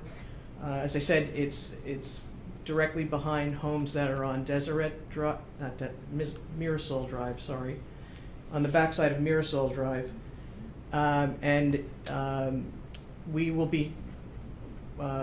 We will have an access road to get to the meter station that obviously would be, the town folks could use to get to this land from that, from the access road that we're going to use to get into the meter station. We've kind of, looking at the numbers and looking at what the law requires, and in discussion with folks from the Concom, we believe that deeding this site over to the town of Bourne, it's a far superior site because it's wooded, it's undisturbed, it's going to stay undisturbed, as opposed to the area that we will be using, which is in the Eversource corridor. It's dirt and gravel and has no trees on it, and will never have any trees on it because it's part of a high voltage corridor. So in that sense, we believe it's a superior site from an environmental perspective, and then also in terms of the monetary offer that we've made for the value of the easements, the value of this land, as expressed as a function of how much money we're spending to buy it versus the percentage you're getting. The piece that we're going to deed to you is higher in price and value than the easement that has been appraised. So we hope that you'll look on this request of ours favorably. Obviously, we know we have to go back to the Conservation Commission first, and we're planning to do that, as Jim said, next week, next Thursday, the 5th. Hopefully because what we need from them is for them to vote in the affirmative, and actually not just in the affirmative, we need a unanimous vote from the Conservation Commission under the Article 97 regulations. Assuming we get that from them, and we're hopeful that they'd consider that, we would then come before the Town Board of Selectmen again, and hoping that you might have room for us on your agenda on February 12th, assuming that 10th? Assuming that the Concom votes in the affirmative, we hope to be back before you on February 12th to get a vote out of the Board of Selectmen, and that vote would be essentially to authorize us to get to a town meeting. Okay. I don't know if anyone. Yeah, I don't know if anybody's, my last yeah. slide is questions, so. Yeah. So I guess I'll start. I guess I'll start down here this time. Anne Marie and I don't have any questions at this point in time. MJ, Peter. Let me just. I'm going to ask a process question again. I think we have not established a policy on what the select board needs to do for transfer of land and land interests. There was a draft many years ago, but I don't think it's ever been finalized and adopted. So we just need to make sure that we understand what process we do have to go to in terms of evaluations and doing our due diligence to making sure that their monetary offer and what they are proposing is actually in the best interest of the town. So I understand the need. I'm just process oriented, and I want to make sure that the select board follows the process that we need to follow to what's in the best interest of the town. Thank you, MJ. Peter, are you good? Yes, I mean, I'm gonna wait to hear what happens with the Conservation Commission. They're the committee that deals with a lot of these Chapter 97 issues. And so I would defer to our Conservation Commission and our conservation agent before having any formal comments. Yeah, I have some comments. So this project from the beginning frightened me, right? I look at this project and, I know we say Superior, the land that you're gonna transfer, to the town is Superior. And if I'm looking at that from my perspective as a select board and as a realtor, maybe that is the case. But what's important to remember is that land that is going through the Sacrifice Rock area is the 400-acre parcel for the Herring Pond Wampanoag tribe. So as they are my constituents, I think it's important that I explain that, we were thrilled to, and myself and, all the people I've spoken to, that you're going to use the existing Eversource easement. I mean, that's great. But Superior land doesn't escheat to value for Native people, okay? Indigenous people, we have a word for land, and the word is aki. And aki means land in the English word, but what it means is I am the land and the land is me. So there is no value for Indigenous people on tribal homelands. So I think it's just important for the public and for everyone to really realize that those lands over there are sacred and they're inherently important to the tribe. And I just really want to make that known for everybody in Bourne, that I realize it's already, the easement is there, it's cleared, and we're thrilled that we're going to be able to use that, because at first it was unknown. We didn't know that was going to be. So, I mean, I think it's important that it's being done, and I know that you've made the best attempts to reduce the impact. But Superior land it doesn't seem superior to me, because those 400 acres were Superior. Those are Superior. So I just want to make that said tonight here in this meeting. I think it's great that you've made all of these efforts, and it's needed. It's going to happen anyway. We know that. But just important for you to all realize that land is very, very important, and it's really not a dollar value. So, thank you. I just needed to say that. Thanks, we hear you. Okay. Anyone else? Anything else? All right. Appreciate your time. We'll see you soon. Yeah. Thank you. Yeah, we'll see you. See you in a couple February, weeks. yeah. I'll be in DC, but that's okay. Sorry. All right, moving on.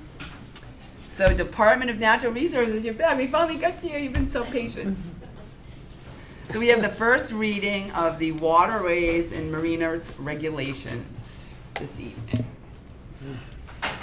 So, Madam Chair, at the introductory level, Hannah did go through things change by change, page by page.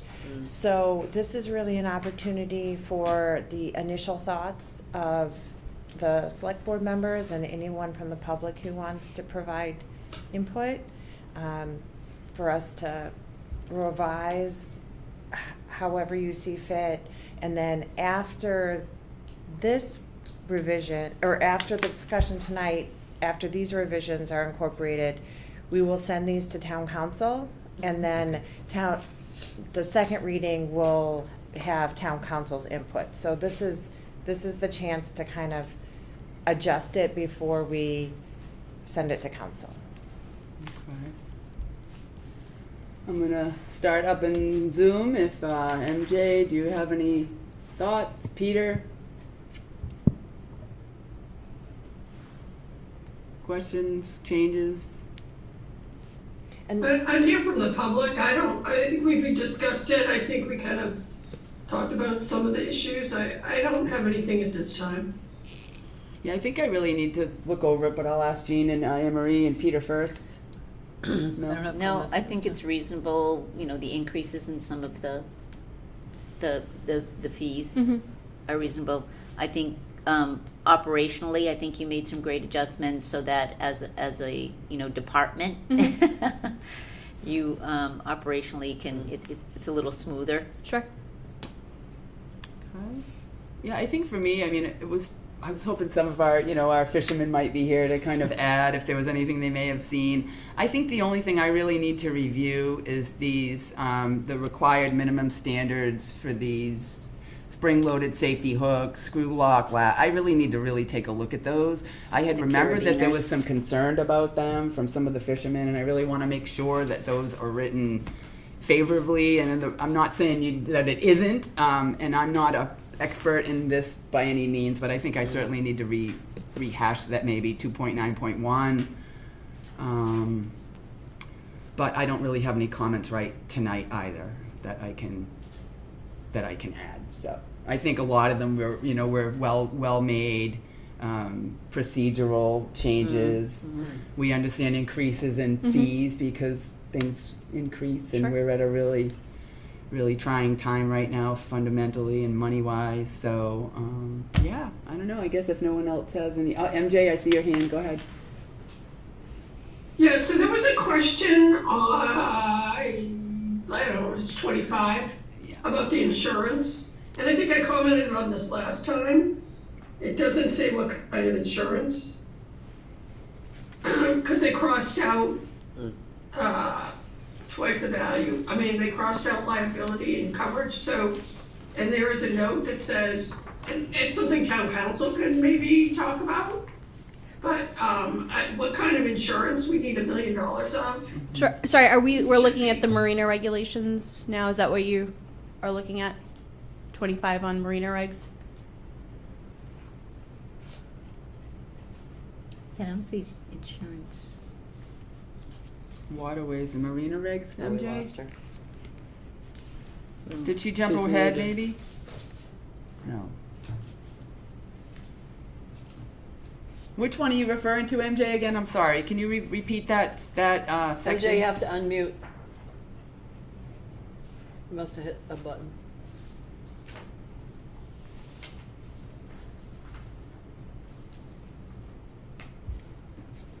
Yeah, I just remembered something related to tackle that was a really big thing. I just want to make sure I'm even reading that right. The elastic environmental, that mooring system, or the you're talking about the carabiners? She's still muted. I think you're still muted, MJ. There we you go. go. I think I did move into marina. Oh, okay. Yeah. On my other comment. Okay. Yeah. All right, Yeah. okay. All right, so hearing none on this, I think we've got our first reading.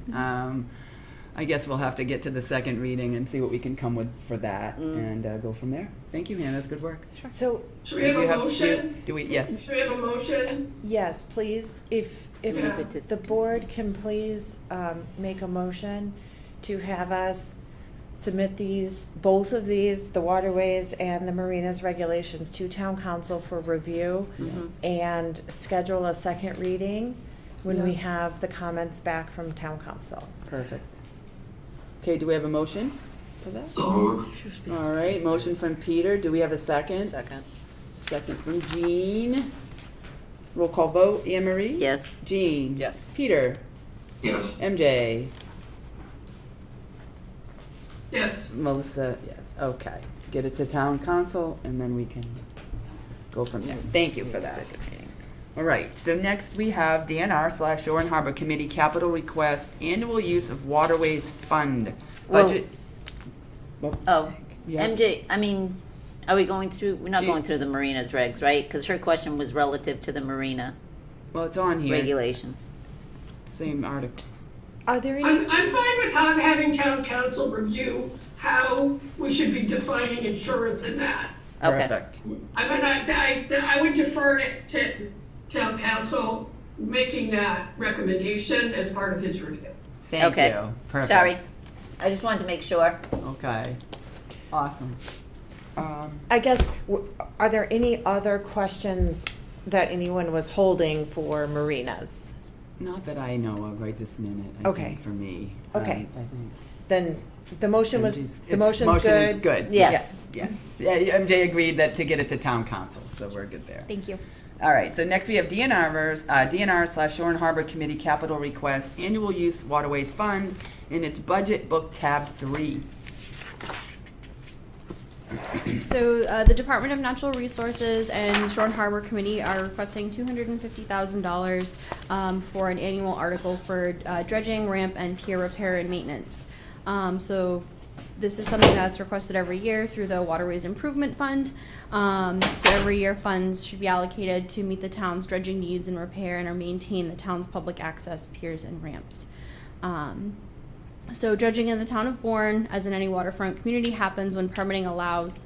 Ideally, a dredging project should be undertaken on an annual basis, but it really depends on what the scope of the project is and at what stage in the permitting process that we're in. Dredging is a major part of the town's harbor management plan during years when there's a lengthy permitting process. The town should continue to maintain and repair the town's public access ramps and piers. Funds for the repair and maintenance of ramps and piers are not allocated to any department as part of their annual budget. As a result, some of these facilities have fallen into a state of disrepair. So by combining the maintenance of ramps and piers with dredging, funds are designated on an annual basis to address these needs. Thank you. So just one comment. So we are currently working on a project at Hen Cove, and there are a couple of other projects that are identified by the committee that need to be completed, such as dredging at Taylor Point, as well as repairs to the Barlow's Landing ramp. Okay. All right. Any questions? All Go the ahead. dredging projects, and I see that good mitigation going on so that the sand doesn't blow all over the place. It's especially weighted down even more with all the snow. I don't think the sand's going anywhere until where is the sand going? Yeah. So for that project, we're going through the steps in order to have it trucked off site and disposed of. Okay, so no one's buying it. We're trucking not it off this sand. site. We're trucking it off site. Okay. Disposed of. And that's usually all included, right? Correct in all of the future dredging. It So we depends don't on what know. the project is and the location as far as what the disposal ends up being. But for this particular project at Hen Cove that's ongoing, that'll be trucked off site and removed. So it was Taylor Point, and what was the other dredging? Taylor Point and then the Barlow's Landing ramp needs repairs. The ramp repair. Yes. Okay. Emergency at home. Okay. All right. Any other questions, thoughts on that? We don't need a motion for that tonight, right? No, this is a recommended Budget thing. as Yeah. part of the capital All right. plan for Maytown meeting. Very good. All right. So any questions? No? Good? Up top? Looking good? All right. Thank you, Anna. Thank you. We appreciate you tonight. Thank you. Melissa? Yes, Peter. It's too late now, but I guess as part of any discussion with the Taylor's Point dredging, I know in the past we have disposed of the spoils, but if the soil that they're dredging in the future over there is in good condition, I would like to see it return to the beaches on Wright Lane or on Taylor's Point, because over the year those beaches are eroded to a point of The sandy and the the stone. walls on the bottom, but not the undermined, and so I'm just wondering if they're gonna be doing any dredging over in the Taylor's Point area. I'd like to see if it's possible, if they can return those spoils to the beaches over in that area, just to try to give it some stability. Okay, Peter, thank you. All right. Moving on. We're moving right along tonight, not bad. FY27 budget discussion. Vote to move budget to finance committee. We have amendment for increase to county dispatch and FD, fire department operating budget, book tab 5, and then we have updated 5-year CIP, including FY 2027 phase 2 at fall town meeting for deferred projects, budget book tab 3. So I'll let our Marlene, am I giving you the floor here? Yes, please. So we have a couple of items that I just want to talk to the board about the FY27 budget, draft budget. You will have to make a decision tonight about sending it on to the finance committee before February 1st. But there's a couple of things where we're still experiencing some uncertainty. It's still early in the process. We have until town meeting to work all of this out, but I just want to spend a little bit of time kind of recapping some of what has changed since we've spoken. And I apologize, but my computer has frozen, so I can't tell you exactly what page it is on.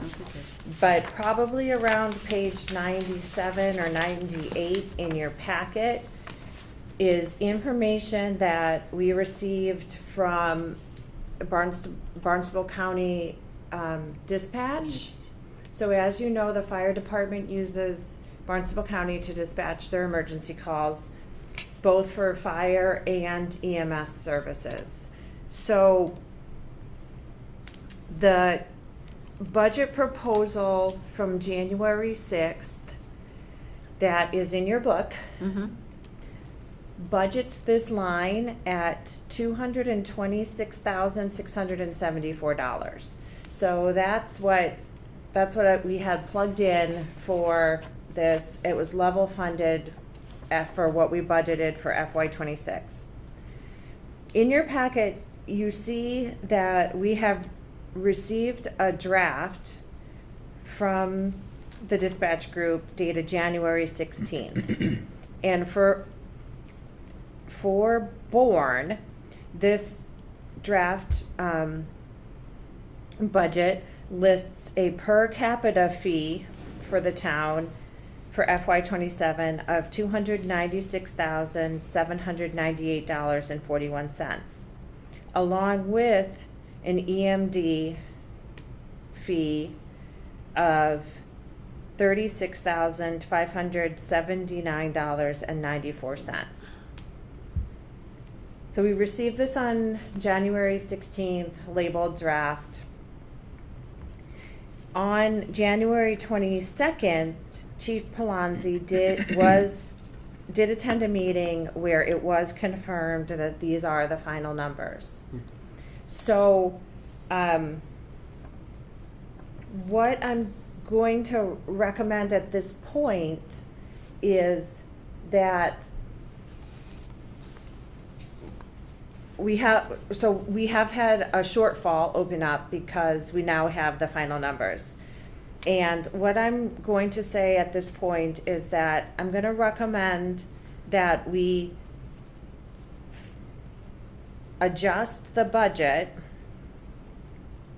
to budget for FY27 the $296,798 for the per capita fee. The EMD fee we regularly and routinely cover with emergency management grant.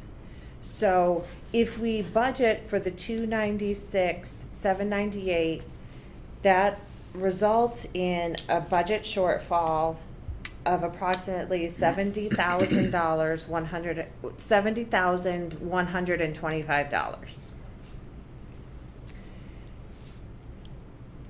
Now, I don't necessarily have a source tonight to talk about how we're going to fund that shortfall, because I think there are some other things I want to talk about next that are also changing with the budget, and I think we're going to have to look at this holistically rather than kind of in a narrow focus where we put our blinders on and look at one line at a time. So one of the moving targets was this county dispatch fee. We have the final numbers for this. This will open up at least a $70,000 shortfall in the operating budget. We still are waiting for final numbers for Barnstable County retirement. So I do not have an update for you for that right now. So we're holding with the draft numbers they still sent us. So that's still something that can change in the future. And while we're talking about the things that are changing in the budget, I want to briefly talk about the FY27 cherry sheets. So we have not received notice of them yet. Historically, in the past, Erica, myself, the select board members receive an email when cherry sheets are available, and there's a link to the state's website. We have not received notice yet. However, Erica did check on the website over the weekend and did see that there is a local aid proposal posted. So obviously we looked at it. Even though we have not received notice of it, it is available on DOR's website. So the local aid proposal, as it stands right now, and again, this is something that can change as well. I want everybody to remember that. But the proposal available on the website that we saw over the weekend would also result in a budget deficit of approximately $350,000.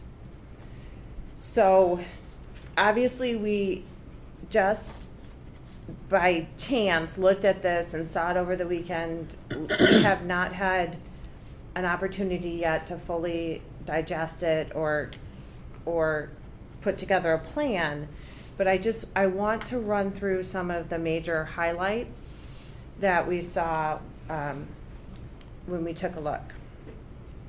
So the cherry sheet, and Erica, please feel free to jump in at any time, and especially if I misspeak here. The cherry sheet has two major parts to it.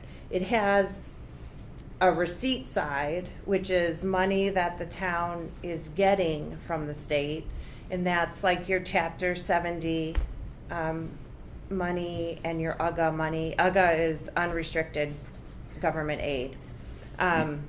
So there's the aid coming to the town on the cherry sheet, and that shows as a receipt for us. So that's money coming in. However, the cherry sheet also has an assessment side, and that's money that the state takes from the town, right? So that's like a bill. That's like an expense.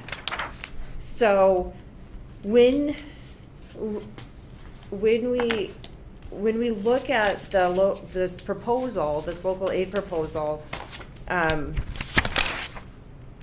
the receipt side of the cherry sheet, once you net the offsets, it shows an increase, so money coming into the town budget, an increase of about $286,000. However, the estimated assessments or the estimated charges to Bourne show an increase of about $636,000. So that's what's opening up this gap of about $350,000. So the main drivers on the assessment side, so the main drivers on the expense side are retired teachers' health insurance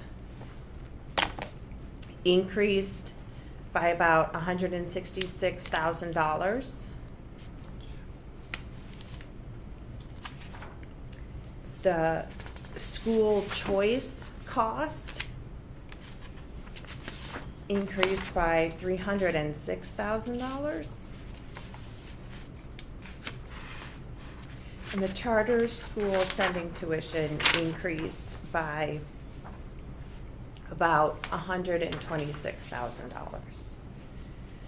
So we're seeing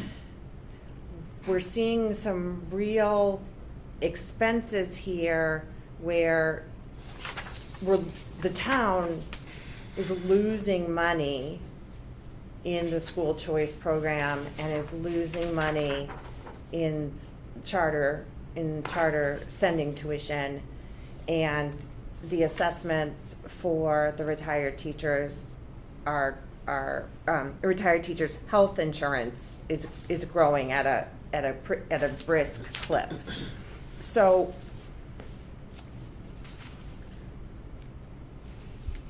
we're going to have to talk about,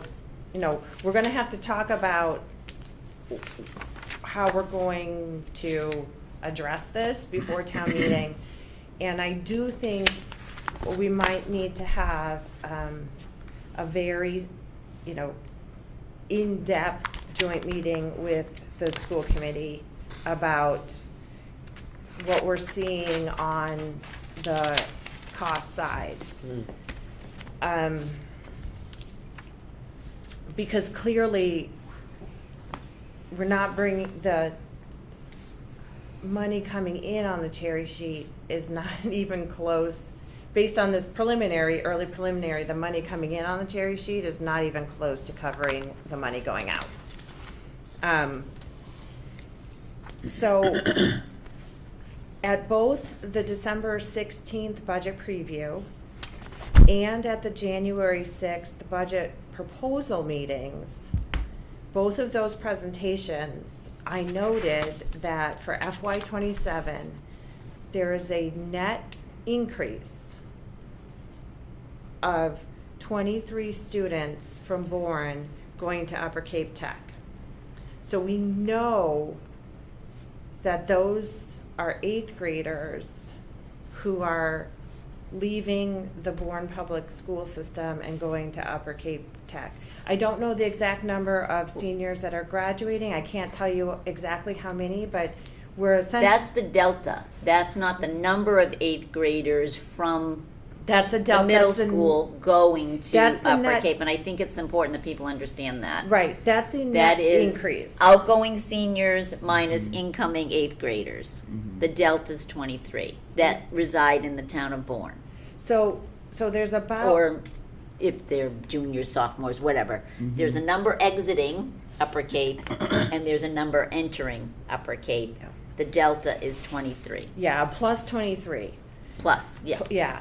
So I think given the draft cherry sheet and the increasing rate in the shift in enrollment to Upper Cape Tech, the budget proposal in your book for the budget proposal in your book of an increase of $1,025,590 for Bourne Public Schools may not be feasible. So I think that is what we are going to have a really serious discussion about. We're facing the potential of serious news about the cherry sheets and the assessments. We're facing, you know, a large increase in the number of 8th graders who are not continuing on into the freshman class. And right now we're looking at more than $1 million increase for Bourne Public Schools. And we're at the point in the budget where policy, you know, you as the policy making body is going to need to help us set that policy and help us guide those decisions. So I can tell you, I told you when I presented the budget that the town side is feeling squeezed. And if we are looking at a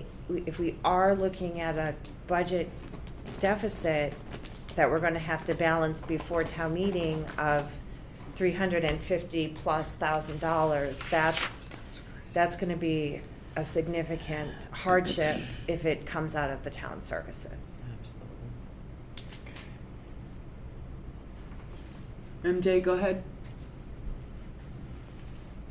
Thank you. Thank you, Marlene. I think there's this is a difficult budget here, but I have a particular question on school choice, because does the school choice money go directly to the schools? Yes, that's my understanding. So it's, you know, and we're gonna have to kind of figure some of this out.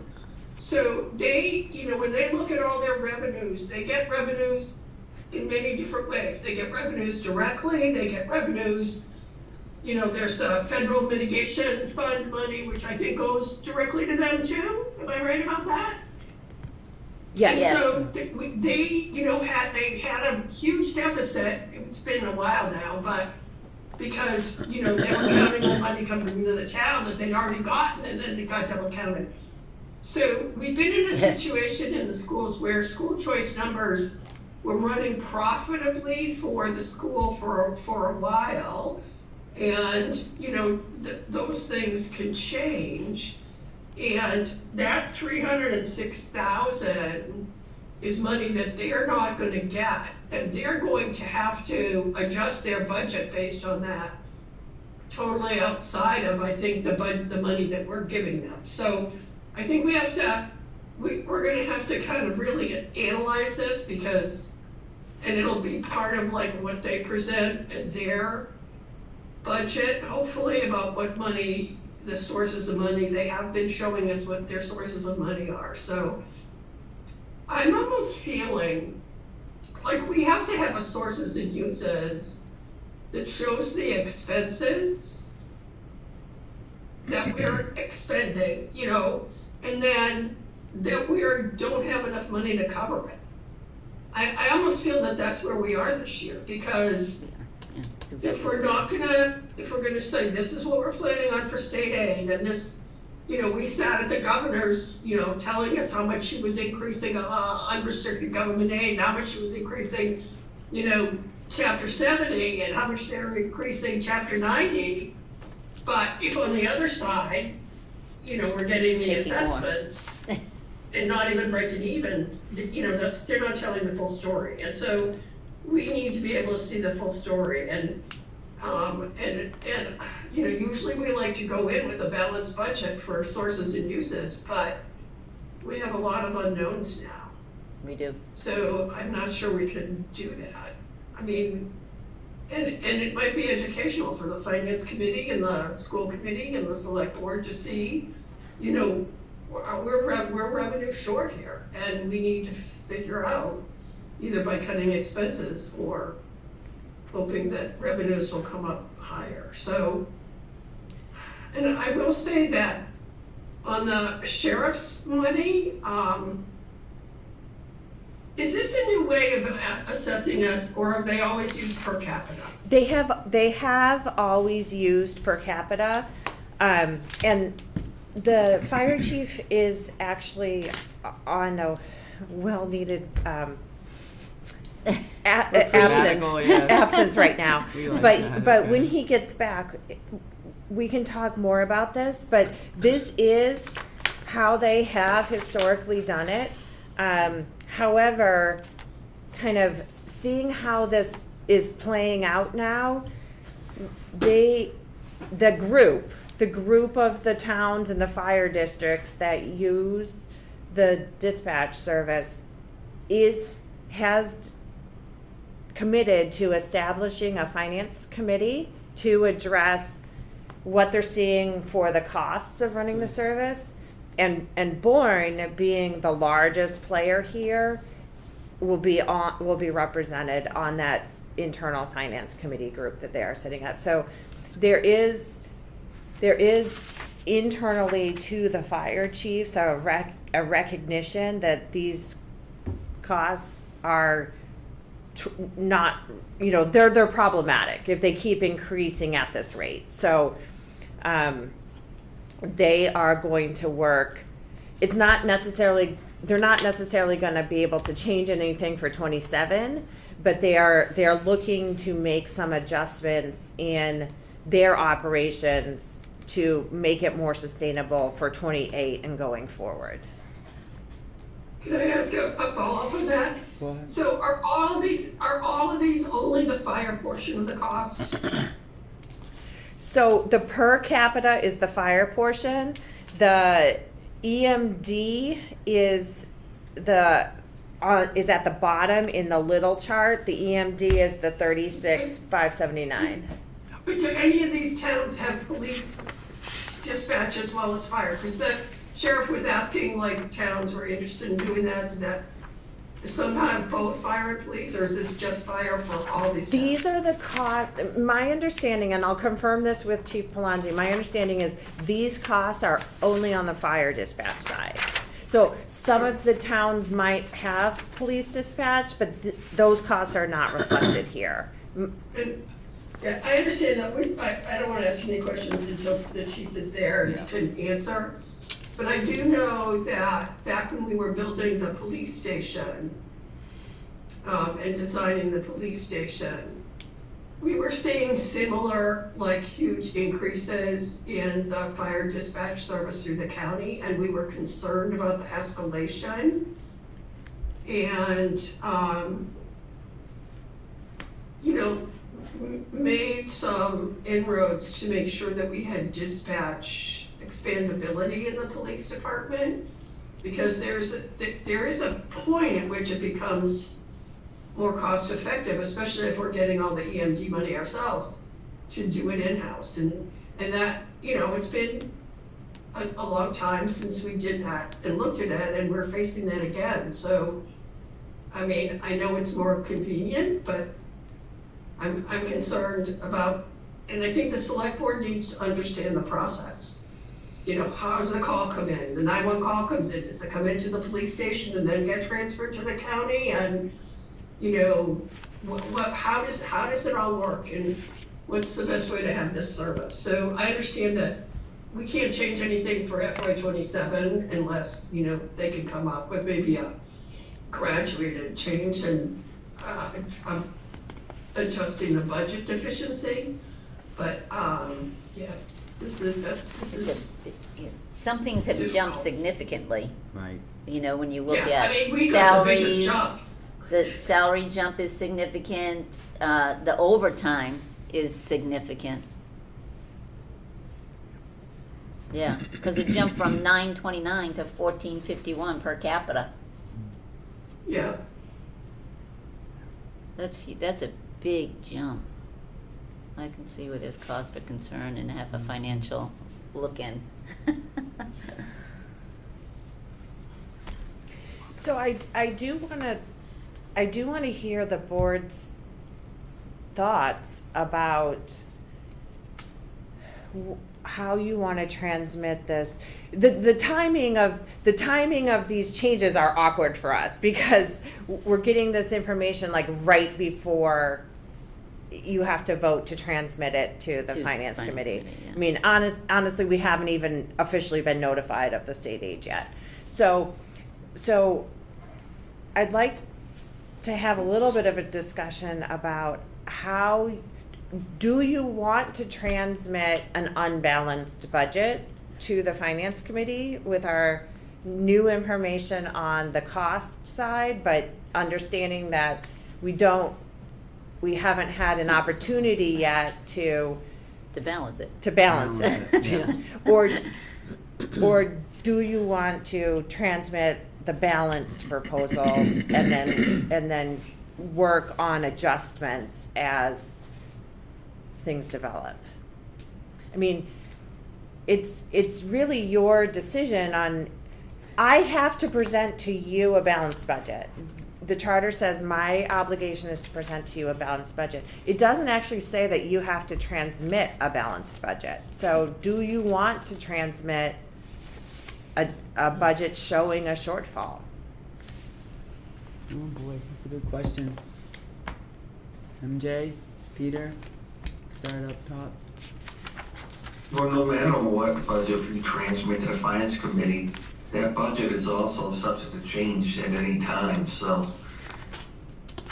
I mean, to me, it's always gonna be a fluid working document until we go to town meeting. So whatever we transmit, I don't think it's gonna make that big of a difference. I think we have to communicate the budget needs to the finance committee. I mean, we've gotten the Barnstable Sheriff's increase. I think that change, we don't have control of that change. That is what it is, so we have to put that into the budget. The PEER Act, the last time I looked for the PEER Act letter, it was a cover letter with a total for Barnstable, and that what they usually do in December with all the breakdown wasn't there, and so what are we gonna do? We have to just put in our best guess and flag and say, we don't know. The governor, who usually has her budget proposal for the State of the Union and for the MMA conference isn't doing her budget until later this week. Mm-hmm. So we can only work with what we know. I'm leery of trying to cut things now without knowing. I think submitting a budget and saying right now what are we in deficit? I mean, because the budget deficit is not the same as the cherry sheet deficit. No. Right. No. Yeah, so. The budget deficit is the shortfall caused by the fire department dispatch. Mm-hmm. So about 70,000. If we don't include the EMD fee in the budget, because we're gonna offset that with the grant. Right. That's my recommendation. I don't think we should budget for the EMD fee because I feel confident that we will be able to offset that with the grant. So what I would recommend we budget for is the 296,798 for the fire department, which creates about a shortfall of $70,125. And then plus a potential cherry sheet shortfall of $350,000. Yeah. So for 20?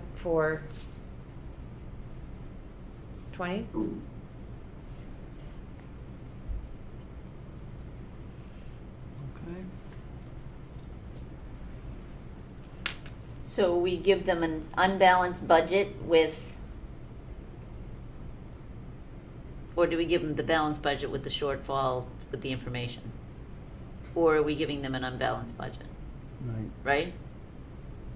Or do we give them I'm not ready the to budget as it is with the potential with the information that we know?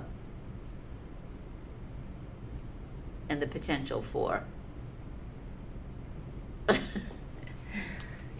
I'm not even ready.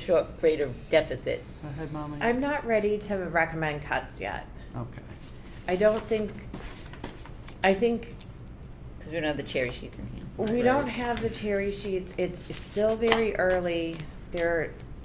I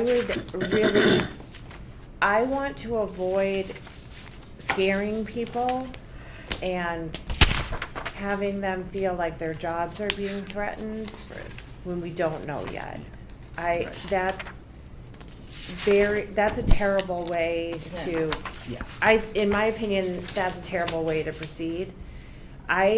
But I want to be upfront with the finance committee, and I want to be upfront with the public that if this is how things turn out, we don't have enough money to pay for everything. Mm-hmm. So my recommendation is, Erica's probably gonna hate this, but my recommendation is to plug in the changes on the expense side and give the finance committee sources and uses that show a shortfall. Because that's really my best guess at this point.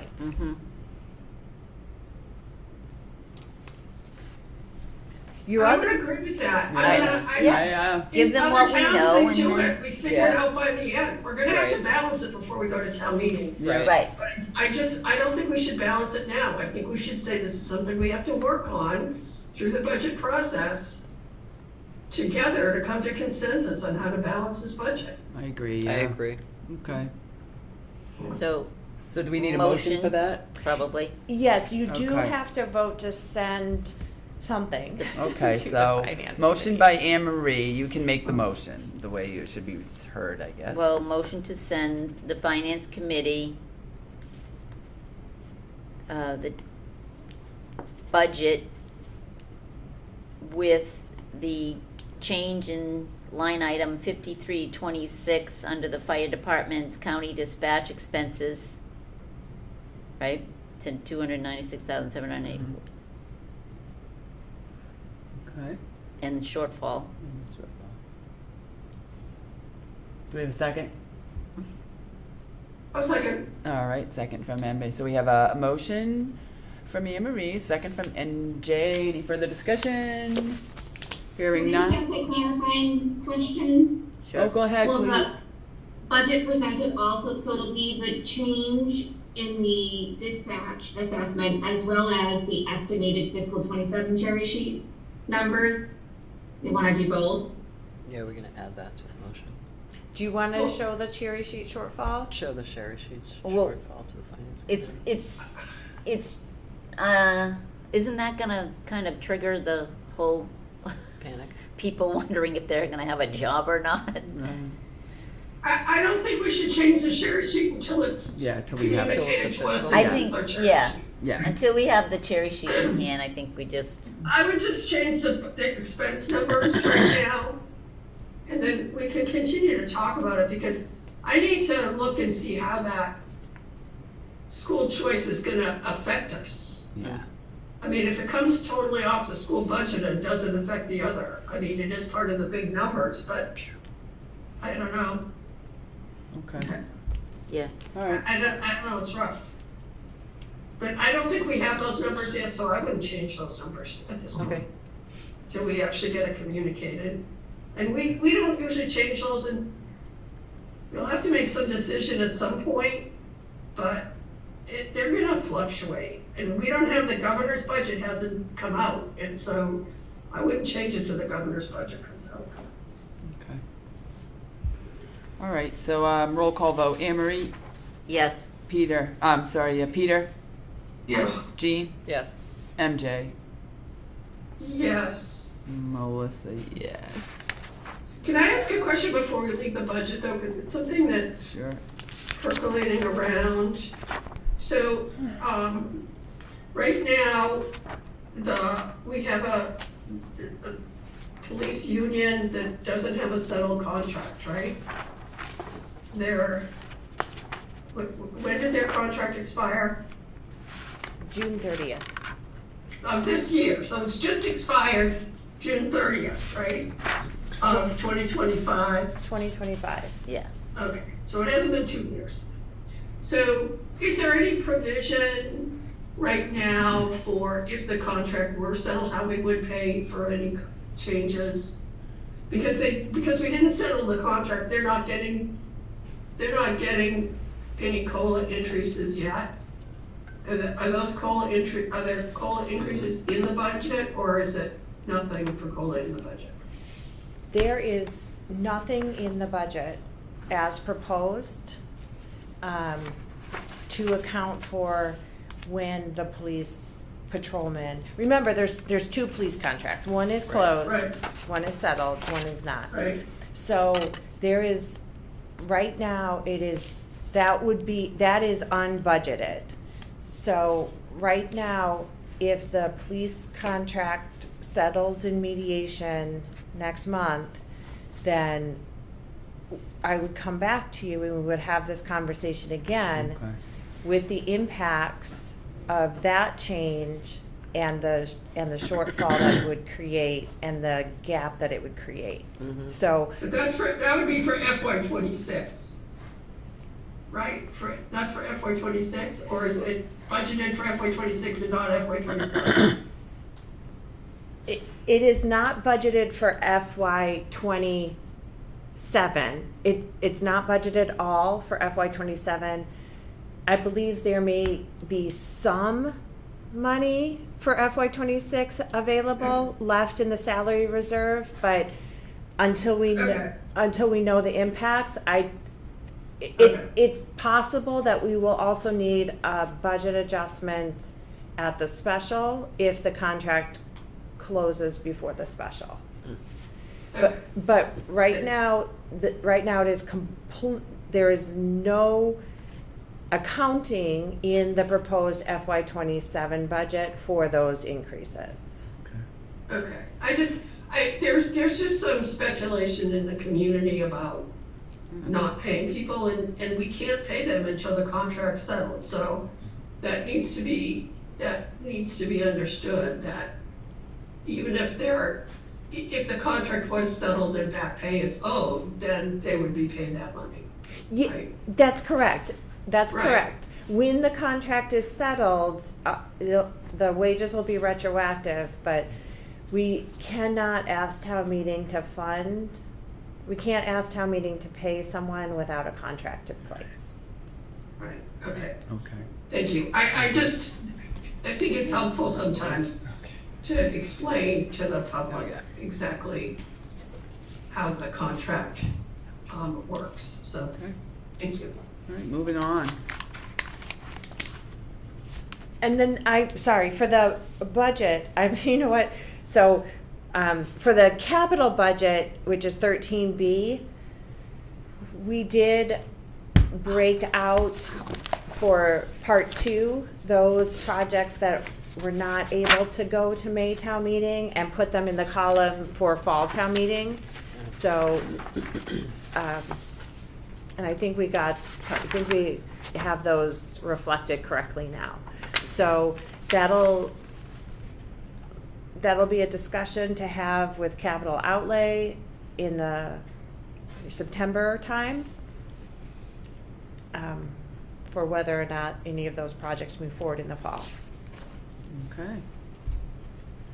What we got next? Did I miss something? Town administrators report? Did I pass the other one there? We got through that, right? Yeah. Town administrators report. Wow.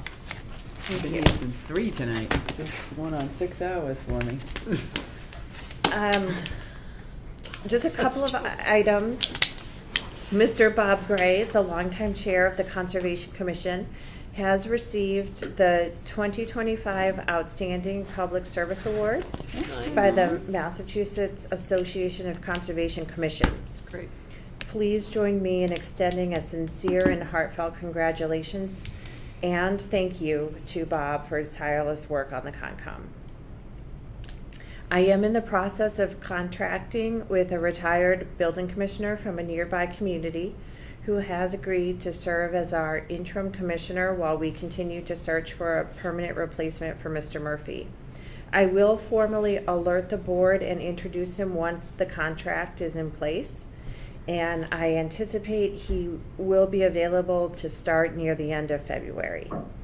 We are also working with our existing building department staff to help prepare them for sitting for the licensing exams.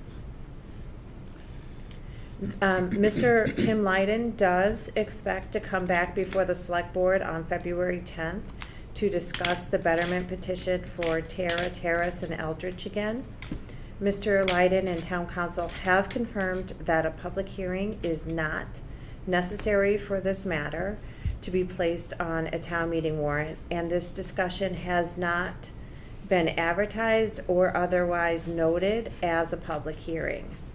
However, because we understand that this is an important topic for the neighborhood and could have a financial impact on the residents, we did send a courtesy notice to the property owners to alert them to the discussion. Mr. Lydon will send a future courtesy notice for the next meeting as well on the 10th. At that time, on February 10th, the select board is free to reconsider your previous decision if you want to, and you can confirm it or you can amend it as you continue to determine if you want to move it forward for placement on the May town meeting warrant. Thank you. That's all I have tonight. Thank you, Marlene. Committee reports, do we have any tonight? Again, Southside Fire Station Committee met this afternoon. We presented to the ZBA and the planning board, and we're continuing with both, so we'll meet with them again. And I couldn't remember, I think it's February 11th? And the 26th would be the planning board. I think it's He the said next week, the 15th? Yeah, it's either the 11th or the 18th, so I wonder what calendar we might have been looking at the meeting. It's a Wednesday. Yeah, So- I think it's the 18th. 18th, yeah, so the 18th will be another ZBA? presentation to the ZBA. And we voted to have Wayne and the chief help with the presentation, start with the background information, to give some additional information and augment what was presented, so. Awesome. Well, thank you. For Correspondence? Correspondence. January 27th, 2026. A, J. Harrington Talent Bank Historical Commission. B, K. Fleming Talent Bank Recycling Committee. C, T. Nee Talent Bank Education Scholarship Committee. D, Resendez Terrace and Eldridge. E, Title V Variance Request, 821 Shore Road. F, CCI WPF Annual Report 2025, Cape and Islands Water Protection Fund. G, Upper Cape Tech, 1224 meeting minutes. H, John York email, Safe Routes to School webinar upcoming.